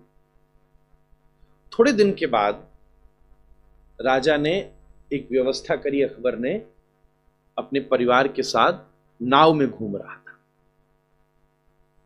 बड़ी भारी सरोवर था, उसके बीच में घूम रहा था। बीरबल भी था, तानसेन भी था, सब साथ में बैठे थे। उसी समय बीरबल उठा और अकबर के छोटे से एक बच्चे को उठाकर फेंक दिया नदी में। इतनी हिम्मत भी होनी चाहिए। देखते एकदम अकबर का माथा खराब हुआ, उठ करके खड़ा हुआ, अरे बचाओ बचाओ, ये कौन है कौन है? ओहो, आप देखा ना ताब, कूद पड़ा नीचे। लेकर के आया, बिठाया, तो एकदम नाराज होकर बोला, इसको बंदी बना, मृत्यु दंड दो। बोले महाराज, मुझे अन्नदाता क्षमा करो, ऐसा क्यों किया आपने? आप इतने समझदार व्यक्ति हैं। बोले महाराज, आपके प्रश्न का उत्तर दे रहा था। इतना खतरनाक उत्तर? तो बोले प्रश्न भी इतना ही खतरनाक था। आप ये बताइए, आपके पास कितने नौकर चाकर हैं? उनकी कोई गिनती कम नहीं है, लाखों हजारों नौकर पूरा बड़े बड़े आपके पास अंगरक्षक हैं, पर अगर आपने देखा आपका स्वयं का पुत्र डूब रहा था तो आपने किसी नौकर को कूदने की आज्ञा नहीं दी। आपके अंदर का पितृत्व जाग गया और आप स्वयं कूद करके उसको बचा लाए। बस इतनी सी बात है। जब कभी किसी डूबते हुए भक्त को भगवान देखते हैं, द्रौपदी को देखते हैं, हाथी को देखते हैं, तब प्रभु किसी को नहीं भेजते, हे गोविंद हे गोपाल अब तो जीवन हे गोविंद हे गोपाल अब तो जीवन हे गोविंद हे गोपाल अब तो जीवन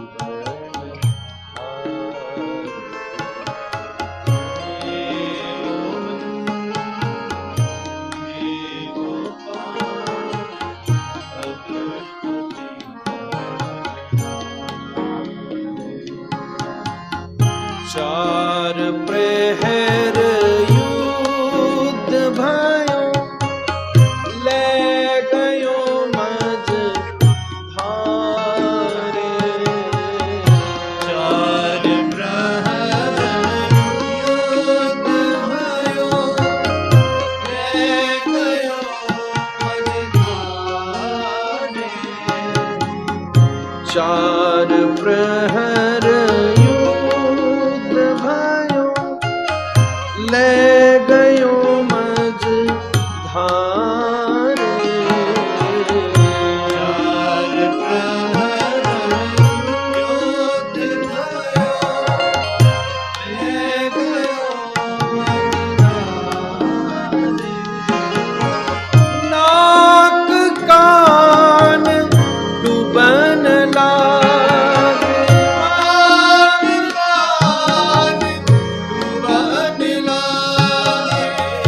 कृष्ण को पुकारे,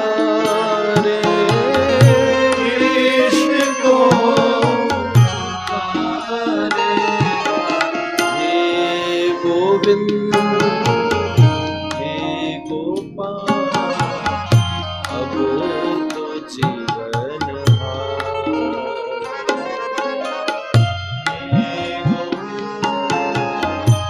हे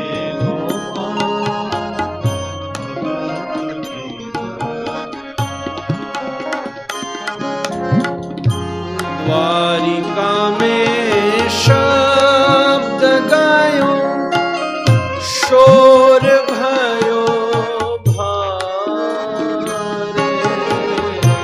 द्वारिका में शब्द गायो, शोर भयो भारे।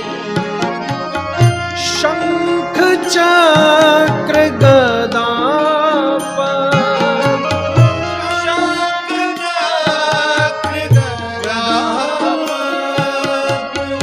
करुण तजी सिधारे,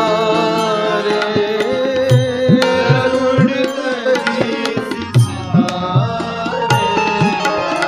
हे गोविंद हे गोपाल अब तो जीवन पाए।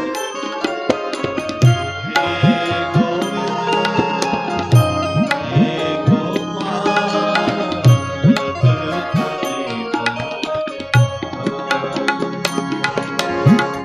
सूर कहे श्याम सुनो, शरण है तिहारे।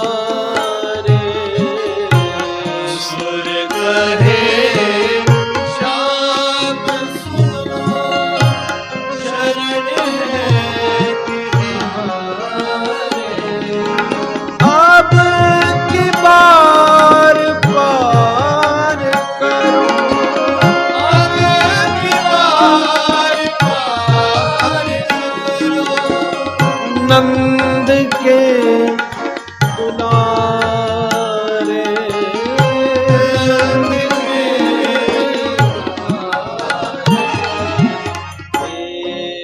गोविंद हे गोपाल अब तुझे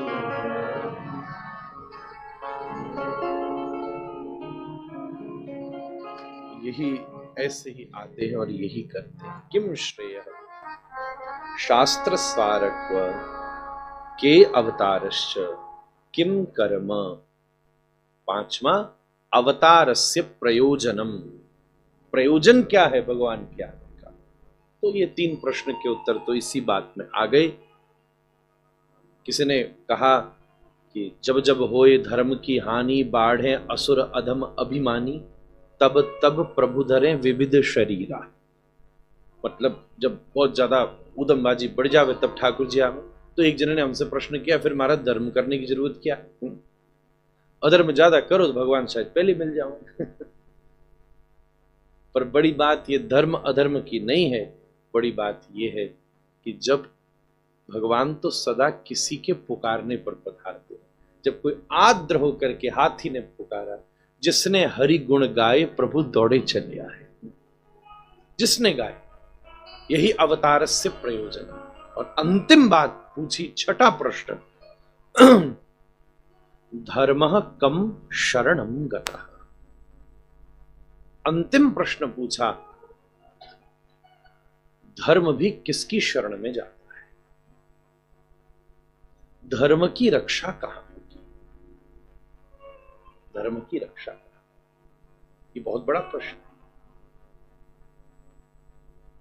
और एक बात हम बिल्कुल स्पष्ट रूप से कहें, शास्त्रों में खूब विमर्श करके ये बात कही गई है, धर्म की रक्षा केवल वो ही कर सकेगा जो धर्म का आचरण कर सकेगा। एकमात्र। आज तक हमने जहां भी जितने भी स्वरूपों में धर्म की परिभाषा को पढ़ा और समझने की कोशिश करी, इससे ऊंची व्याख्या धर्म की आज तक कहीं नहीं मिली। तुलसी लिखते हैं, परहित सरस धर्म नहीं भाई, पर पीड़ा सम नहीं अधमाई। परोपकार में ही, परोपकाराय सताम विभूतये, उसी में धर्म की रक्षा हो सकती। अगर सुखदेव जी ने परोपकार में कथा नहीं सुनाई होती तो आज हम और आप यहां बैठकर नहीं सुन। अगर तुलसीदास जी किसी दिन हनुमान चालीसा की रॉयल्टी मांग लें तो क्या, पूरी दुनिया बिकाऊ हो जाएगी। क्या होगा? परोपकाराय शताम विभूत। भगवान सोचे यार एक काम करते हैं, बिजली कंपनी वाले तो बिल भेज ही रहे हैं, थोड़े दिन से मानवों को सूरज का भी बिल भेजना शुरू कर दिया। कोई सोचे चलो श्वास भी पेड कर दो। वैसे दुनिया जिस स्थिति में जा रही है, 5 साल पहले तो हम भुगते ही हैं सारे। Every breath was costing something. उस समय तो कई सारे लोग ना सिलेंडर लगा के लंबी लंबी सांस और ले रहे थे कि कम खर्चा हो। रोक लो। हमने तो सुना ये परिस्थिति फैल गई थी, 50-50 हजार रुपए में लोग खरीद रहे थे। परोपकाराय शताम विभूतये।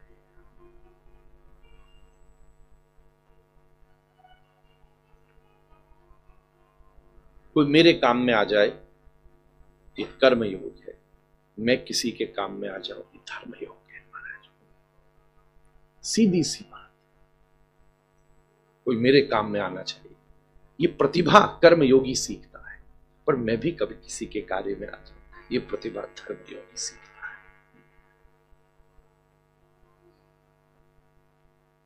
ये 6 प्रश्नों के उत्तर श्रीमद् भागवत की व्याख्या बन गई। अब सूत जी शौनक से कहते हैं, इन सभी बातों का सार मैंने अपने गुरु के चरणों में बैठकर सुना था। मैंने तो आपको उसकी व्याख्या सार में करी, पर जब ये प्रश्न पूछे तो सूत जी बोले, ये सभी प्रश्न एक ही बार में तुम्हें उत्तर मिल जाएंगे। आज से कुछ वर्ष पहले मैं अपने गुरु सुखदेव जी के आश्रय में बैठा था। मैंने उन्हें अपना गुरु स्वीकार किया। वो तो किसी को शिष्य नहीं बनाते, परमहंस श्रेणी के महात्मा है। और कब? जब उन्होंने एक बार गंगा के तट पर परीक्षित राजा को भागवत सुनाई थी। अच्छा, मैं तुम्हें वही सुना देता हूं, उसमें तुम्हारे सारे प्रश्नों के उत्तर मिल जाएंगे, और भी जो प्रश्न उठेंगे सभी उत्तर उसी में छुपे। जो है मेरे पास सो मैं दूं। अब मिठाई वाले की दुकान से कोई खटाई मांगने आए तो कैसे काम चलेगा? जो मांगे सो ही तो मिलेगा। मैंने अपने गुरुद्वारे से जो पाया है सो मैं तुम्हें दूं, उसमें तुम्हें सब मिल जाएगा। तब शौनक जी ने प्रश्न किया, ये भागवत जी के विषय में हमें और बताइए। तब सूत जी वर्णन करते हैं, व्यास के पुत्र श्री ब्रह्मा जी के पुत्र वशिष्ठ हुए, उनके पुत्र शक्ति हुए, उनके पुत्र पराशर हुए, और सत्यवती जी के द्वारा उन्होंने एक व्यास नाम के पुत्र को जन्म दिया, जिन्होंने सरस्वती नदी के तट पर बैठकर सब शास्त्रों का निर्माण किया। सबसे पहले आज के समय हम विचार करें भैया, तो सबसे पहले इंफॉर्मेशन माइक्रो से मैक्रो होती है, एक्सपेंड होती है, एंड देन फिल्टर्ड होकर वो फिर से हमारे सामने माइक्रो फॉर्मेट में प्रस्तुत होती है। नाउ अगर आप किसी एक एआई टूल को कमांड देते हैं तो वो सारी अवेलेबल इंफॉर्मेशन को फिल्टर करके हमारे सामने एक पूरी इंफॉर्मेशन रख देता है, सारी की सारी। पहले अगर किसी सर्च इंजन के ऊपर एक प्रॉम्प्ट दिया जाए तो 10-20 चीजें मिलती थी। अब किसी सर्च इंजन के ऊपर एक प्रॉम्प्ट दिया जाए तो 10-20 हजार चीजें मिलती। एक बार मेरे से भूल हो गई, मैंने ये पूछ लिया गूगल से कि I am having a headache, what should I do? Oh my God, when I started reading it the headache became migraine. I don't know, I was into the situation of some neurology. I could have even gone to brain hemorrhage. वो तो बोले अभी बुलाओ, सिर तो दर्द हो ही रहा था, दिल भी दुखने लग गया। It's like overloaded information. And then the tool filters everything and give you an exact, according to the situation, an accurate answer. That's how the technology grows, isn't it? ऐसे ही सबसे पहले केवल एक प्रणव शब्द है ओम। उस प्रणव शब्द के बीज को लेकर कृष्ण द्वैपायन ने माइक्रो से मैक्रो इंफॉर्मेशन को क्रिएट किया। ऋग्वेद, सामवेद, यजुर्वेद, अथर्ववेद लिख दिए।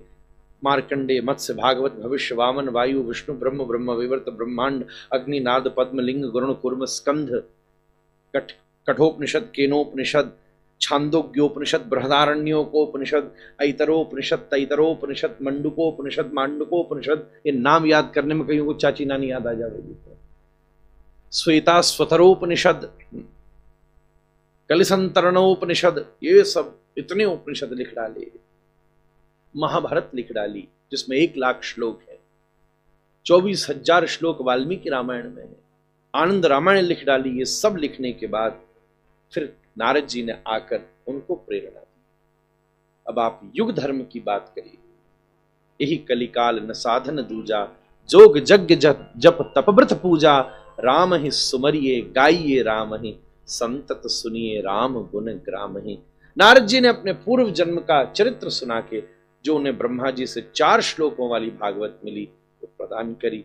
उनकी प्रेरणा से कृष्ण द्वैपायन ने अब सारम सारम समुद्रतम, ये बड़ा सुंदर श्लोक है। आज जो एडवांस टेक्नोलॉजी है वो इसी सूत्र को यूज कर रही है।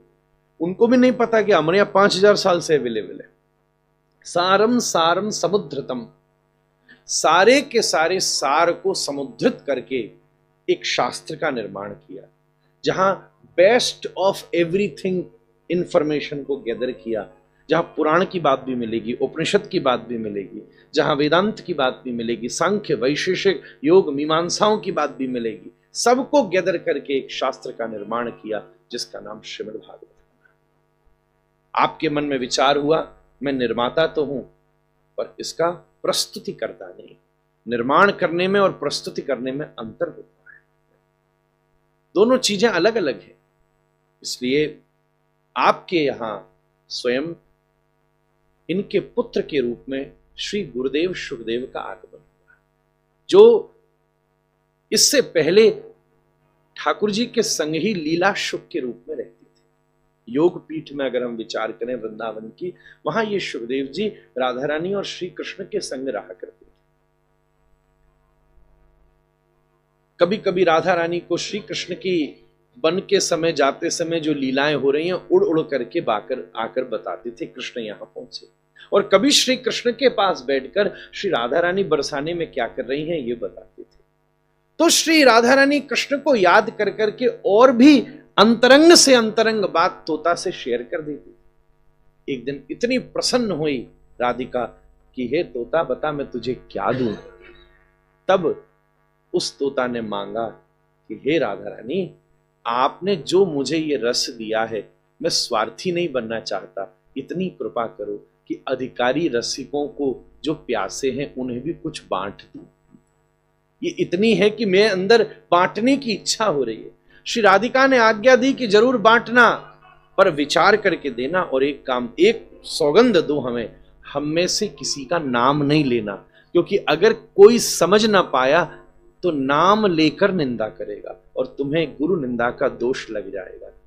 आज्ञा प्रदान की, इसलिए किसी गोपी का नाम नहीं मिलेगा भागवत जी। तो वही सुखदेव आज उसी राधा रानी की कृपा की मांग को पूरा करने के लिए व्यास के घर में जन्म लेते हैं सुखदेव के रूप में। इनका आकार तोते का नहीं है, ये पूर्व जन्म की स्मृति से इनका स्वभाव तोते जैसा है। जो जो राधा रानी ने याद कराया था वो सब इनको याद है। सो ये बैठे जन्म लिए। ऐसे बैरागी जन्म लेते ही जंगल की तरफ दौड़ गए। व्यास के विद्यार्थियों ने जंगल में भ्रमण करते करते भागवत के जब श्लोक गुनगुनाए तो उन्हें सुनते ही 2 श्लोक गाए। एक श्लोक था जिसमें भगवान गौ चरण करके जब वापस लौटते हैं शाम के समय, उसमें श्री कृष्ण के सौंदर्य का वर्णन था। ठाकुर जी का मोर पंख ढीला हो गया है, गले में जो कंठा था वो थोड़ा लटक गया है। जो ठाकुर जी के बड़े सुंदर अभी कमर में नाभि के नीचे जो धोती बांधी गई थी वो थोड़ी सी सरक करके नाभि के नीचे कमर पर आ गई है। अब जो श्री ठाकुर जी के चरणों में भी जो कड़ा धारण कराए गए थे और जो बंद थे वो भी सब गांठें ढीली पड़ गई हैं। उसके साथ साथ जो केश हैं वो भी और विच्छुरित होकर कई कुंडलों में इलझ से गए हैं। इसके साथ साथ पूरा शरीर गैया की धूली से धूसरित होकर भ्रम पैदा कर रहा है कि ये कारे हैं कि गोरे हो गए हैं, क्योंकि धूल सफेद सफेद ऊपर चढ़ गई है। आगे आगे बछड़े चल रहे हैं, पीछे पीछे गैया चल रही है, ये ठीक बीच में चल रहे हैं।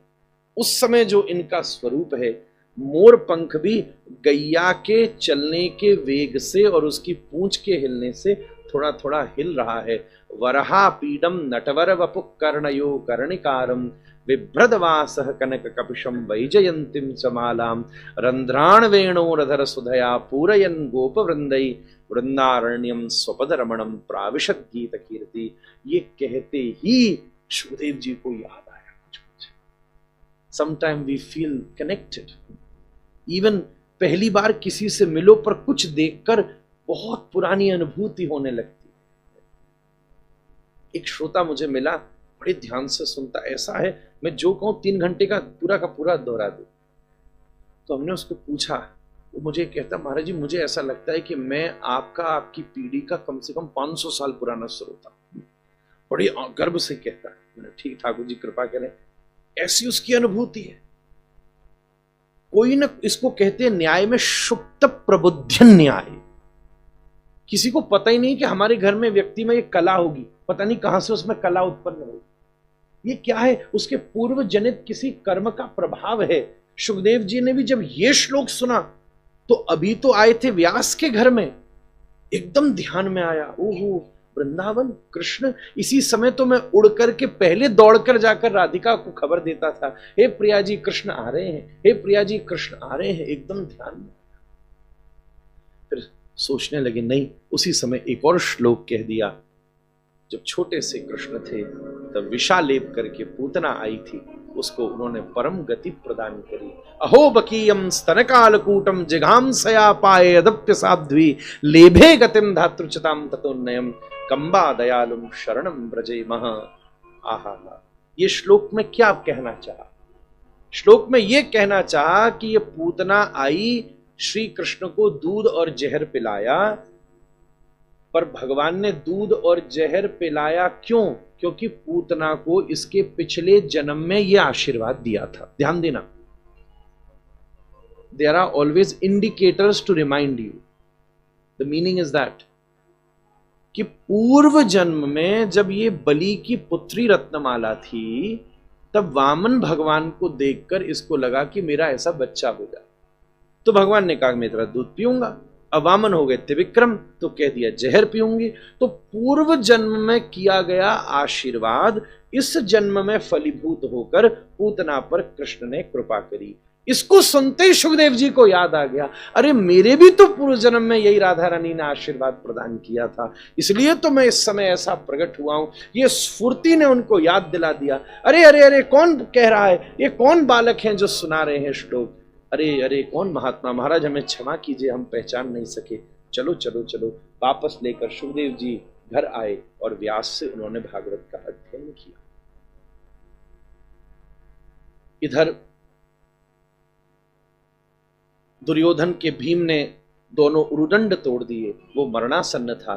तभी अश्वत्थामा ने आकर के कुरु सेना का सेनापति बनने का संकल्प लिया और सोते हुए पांडव पुत्रों की हत्या कर दी। जब अर्जुन बांध करके लाया तो द्रौपदी ने इसे क्षमा कर दिया, पर इसके माथे पर लगी हुई मणि को काट कर इसको निष्कासित कर दिया गया। उत्तरा के गर्भ में जहां एकमात्र कुरुओं का वंशज बैठा था, वहां बड़ी तेज ब्रह्मास्त्र छोड़ा, पर उत्तरा श्री कृष्ण के शरणागत हुई और प्रभु ने उत्तरा के गर्भ की रक्षा करी।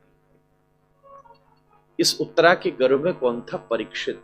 जिसको उत्तर ने जन्म दिया हो, उसको जीवन में किसकी परीक्षा लेगा? जिसके जीवन में न प्रश्न है ना उत्तर है, वही तो परीक्षित है ना। जो समाधान में उत्तरा ने जन्म दिया, इस पर कृपा हुई। अब श्री कृष्ण ने कहा महाभारत पूरी हुई, हम वापस चलते हैं। तो बुआ कुंती आकर खड़ी हो गई। कृष्ण एक चीज और दे दो, क्या चाहते हो? बोले मैं बड़ी भ्रमित हो गई हूं, ये क्या विचित्र बात हुई? जब तक समस्याएं थी तुम साथ में थे, अब सब ठीक हुआ तो पहली बार तुमने कहा कि मैं जाऊं। इससे तो ऐसा करिए ना कि और भी जीवन में समस्या आए, कम से कम आपका तो साथ हो। कृष्ण इस बात को सुनकर थोड़ी देर और ठहर गए। बुआ इस समय भावुक हो रही है और रुक गई, और याद आया पितामह भीष्म का, जो उस युद्ध के मैदान में अभी भी बैठे हुए थे। सब जन पहुंचे। पितामह भीष्म ने भगवान की स्तुति करी।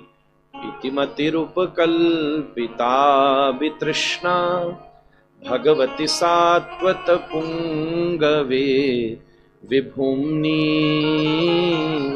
स्वसुखमुपगते क्वचिद् विहर्तुं प्रकृतिमुपेयुषि यद्भव प्रवाह। पितामह भीष्म ने खूब विनम्रता से स्तुति करी, और भगवान जब सामने खड़े थे तो किसी के मुंह पर प्रशंसा की जाए तो एक सभ्य आदमी संकोच खा। अब भीष्म पितामह इस प्रशंसा पे प्रशंसा कर रहे हैं, कृष्ण संकोच खा रहे। देखा क्या संकोच खा रहे हो? प्रसन्न हास अरुण लोचनो लसन, एक बार हंसो तो सही। कृष्ण हंसते ना, ऐसे मजा नहीं आया। ये आर्टिफिशियल नहीं, हास, थोड़ा और जोर से बढ़िया आनंद। जैसे आप ठाकुर जी मुस्कुराते हो ऐसे आनंद से मुस्कुराओ, तो कृष्ण जरा और आनंद से। ना ना, अरुण लोचनो लसन, जैसे आपकी आंखें रोम रोम से आपकी आनंद फूटता है। जैसे आप किसी प्रेमी को देखकर मुस्कुराते हो, ब्रजवासियों को देखकर मुस्कुराते हो, ऐसे तो एक बार आनंदित हो जाओ। श्री कृष्ण भीष्म की इच्छा मानकर ऐसे आनंदित हो गए, बोले बस अब एक क्षण मुझे देना। भीष्म ने उस छवि को देखा, मन में पिताजी को प्रणाम करके संकल्प लिया और प्राणों का परित्याग करके श्री कृष्ण के चरणों में समाये। सब लोग अत्यंत आनंदित हुए। भीष्म की सब क्रिया को समन्वित किया। श्री कृष्ण अब द्वारिका वापस चले गए। अर्जुन उनके साथ रहे, और थोड़े दिन बाद अर्जुन ने लौटकर खबर दी कि अब द्वारिका समुद्र में समा गई। ये सुनते ही पांडवों ने भी फिर से अपनी गद्दी को छोड़ा और बद्रीनाथ की तरफ से आगे स्वर्गारोहण को चले गए और परीक्षित को राजा बना दिया। परीक्षित ने भ्रमण करते समय अपने राज्य पर जब हो रहे कुछ अत्याचार को देखा, गाय और बैल पर, तब शासन करने का संकल्प किया। पता चला वो शासन करने वाला, वो अत्याचार करने वाला व्यक्ति युग रूपी कलयुग है। किसी ने हमसे पूछा कलयुग का मतलब क्या होता है? यस्टरडे और टुमारो ही कलयुग है, नाउ सतयुग ही है। जो कल में रहता है वो कलयुग में रहता है, जो आज में रहता है वो सतयुग में रहता है। गतासून गतासूंश्च नान सोचन्ति पंडिता। अपन या तो यस्टरडे में रहते हैं, टुमारो में रहते हैं। जिस दिन यस्टरडे और टुमारो के इंप्रेशन से फ्री होके प्रेजेंट में रहेंगे, प्रेजेंट ही तो गॉड गिफ्ट है जो हमें मिला है, प्रयास करके उस प्रेजेंट को डेडिकेट कर दिया तो सब कुछ मिल जाएगा। कलयुग को रहने की कुछ जगह दी, उसने कहा ये 4 जगह दी, जहां परस्त्री गमन हो, जहां मद्यपान हो, जहां पर जुआ खेला जावे और जहां अधर्म से प्राप्त किया हुआ अर्थ हो, ये 4 स्थानों पर तू रहेगा। उसने कहा कोई बात नहीं, मैं 4 स्थान गली गली में बना दूंगा, इसमें कौन सी बड़ी बात है, 4 जगह सब जगह मिलेंगी। सारी दुनिया में फैला दी 4 जगह। और उसने जब खुद परीक्षित पर उसका प्रभाव हुआ तो एक साधु श्रमिक का अपमान कर दिया, तो उसके पुत्र श्रृंगी ने श्राप दे दिया, 7 दिन बाद सर्पों के राजा तक्षक के दंशन से मृत्यु होगी। परीक्षित को जब ये खबर दी गई तो परीक्षित प्रसन्न हो गए। मैं तो सोचा था न जाने कब मरूं, गुरु जी ने आशीर्वाद दिया कि अब 7 दिन तैयारी करें। ऐसा सोच गंगा के किनारे जाकर के बैठ गए। तभी दृष्टि पड़ी, सब संतों की मंडली इकट्ठी हुई, सब बैठे थे सामने। पूछा जो मुझे 7 दिन में मोक्ष का मार्ग दिखाएगा उसको मैं आसन पर बिठा के तिलक करूंगा। सबसे कम उम्र के सुखदेव बैठे थे, उठ करके खड़े हुए और आसन पर बैठ गए। पिता बाबा सब लोग सामने बैठे हुए थे। सामने से देखा परीक्षित ने, गुरुजी आप, सामने पिता बाबा बड़े बड़े महात्मा बैठे थे। बोले तुम्हारे पास उपाय है? सुखदेव ने कहा जी पिताजी, आपसे ही ये उपाय सीखा था जो इसे प्रदान करूंगा। कोई बात नहीं, 7 दिन तो बहुत लंबा समय है पिताजी, सर्प को काटने दीजिए। जैसे ही आके सर्प इसके पांव में काटेगा, हम इसके कान में काट देंगे। क्या करेंगे? बोले कान में कृष्ण बोलेंगे। जहर नीचे से ऊपर चढ़ेगा और प्रभु का नाम कानों में से नीचे उतरेगा। और मुझे पता है कि इसके अंतःकरण में ये विष और कृष्ण नामक अमृत में भीषण युद्ध होगा। और पिताजी मैं सौगंध खा के कहता हूं आपकी जहर हार जाएगा और गोविंद का नाम जीत जाएगा महाराज। उसी समय परीक्षित शरणागत हो गया और सुखदेव जी ने उसको आशीर्वाद देकर कहा मनुष्य जीवन का सबसे बड़ी सत्यता मृत्यु है। हे राजन, बस बैठकर आनंद से इस मृत्यु के भय को मुक्त कर दे। इस मृत्यु का भय क्यों होता है, इसके 4 कारण हैं। उन 4 कारणों की चर्चा हम कल करेंगे। Fear of death, fear of death होती क्यों है, उसकी व्याख्या कल करके फिर आगे के विषय को बढ़ाऊंगा। आज पहले तो मैंने राधा कृष्ण से जब शुरू हुआ तो फिर मैंने सोचा मूल विषय को आज जैसी हरि इच्छा सो ले गया पर आनंद हुआ। आइए हरि नाम संकीर्तन के साथ विश्राम करो। कल फिर से हम आपकी सेवा में शाम को विराजेंगे और परसों फिर से हम लोग कृष्ण जन्म के प्रसंग तक चलेंगे। उस दिन थोड़ा विलंब होने की संभावना रहेगी। फिर उसके अगले दिन यहाँ श्री ठाकुर जी की 56 भोग मनोरथ होगा।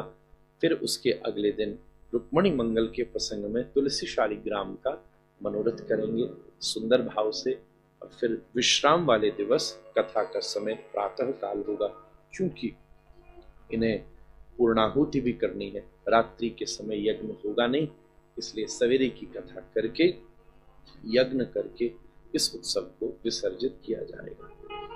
और फिर न जाने इस विसर्जन में आप सबके हृदय में कितना सृजन होगा, ये हरि कृपा से ही संभव है। इसी के साथ आज हरि नाम के द्वारा विश्राम करें।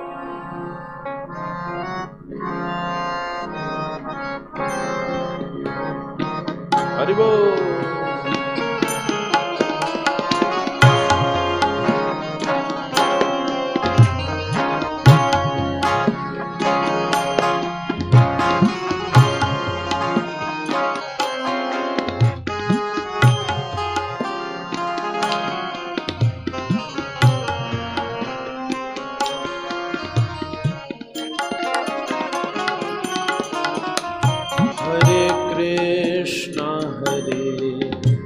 कृष्णा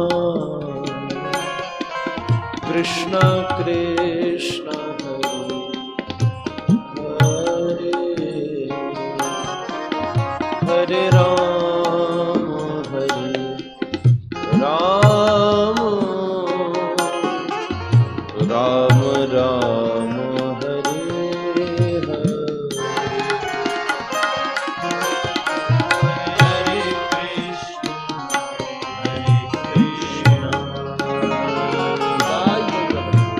हरे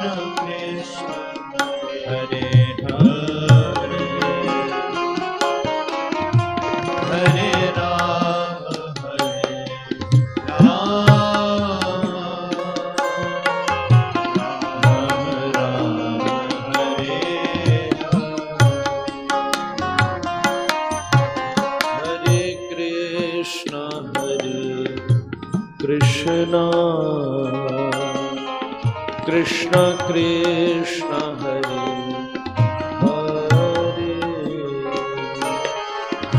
हरे राम राम राम हरे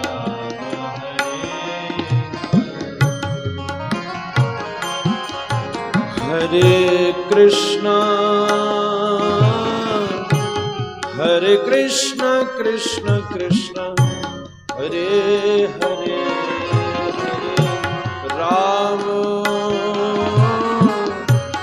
हरे राम राम राम हरे हरे हरे कृष्ण कृष्ण कृष्ण हरे हरे हरे राम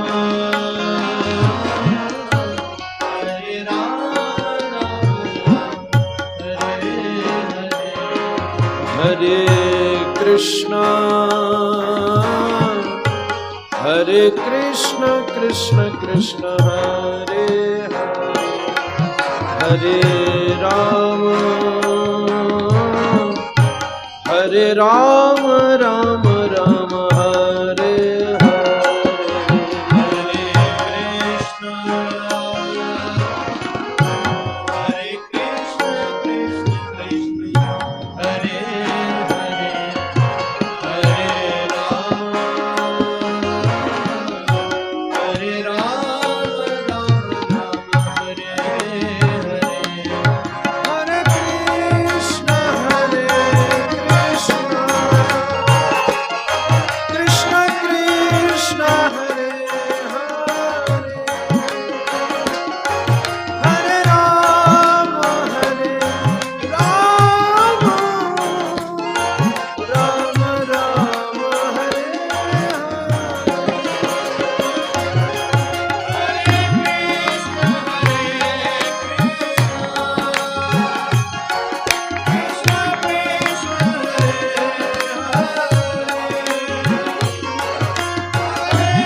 राम राम हरे हरे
हरे कृष्णा कृष्णा कृष्णा हरे हरे, हरे राम राम राम हरे हरे, हरे कृष्णा हरे कृष्ण हरे हरे, हरे राम हरे राम, हरे हरे, हरे कृष्ण कृष्ण कृष्ण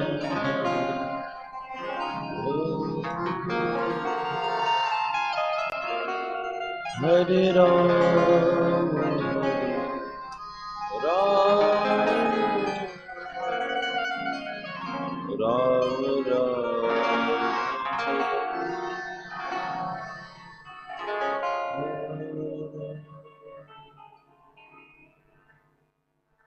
श्री राधा श्रीमद् भागवत भगवान की जय जय श्री। सभी आरती के लिए अपने स्थान पर खड़े हों।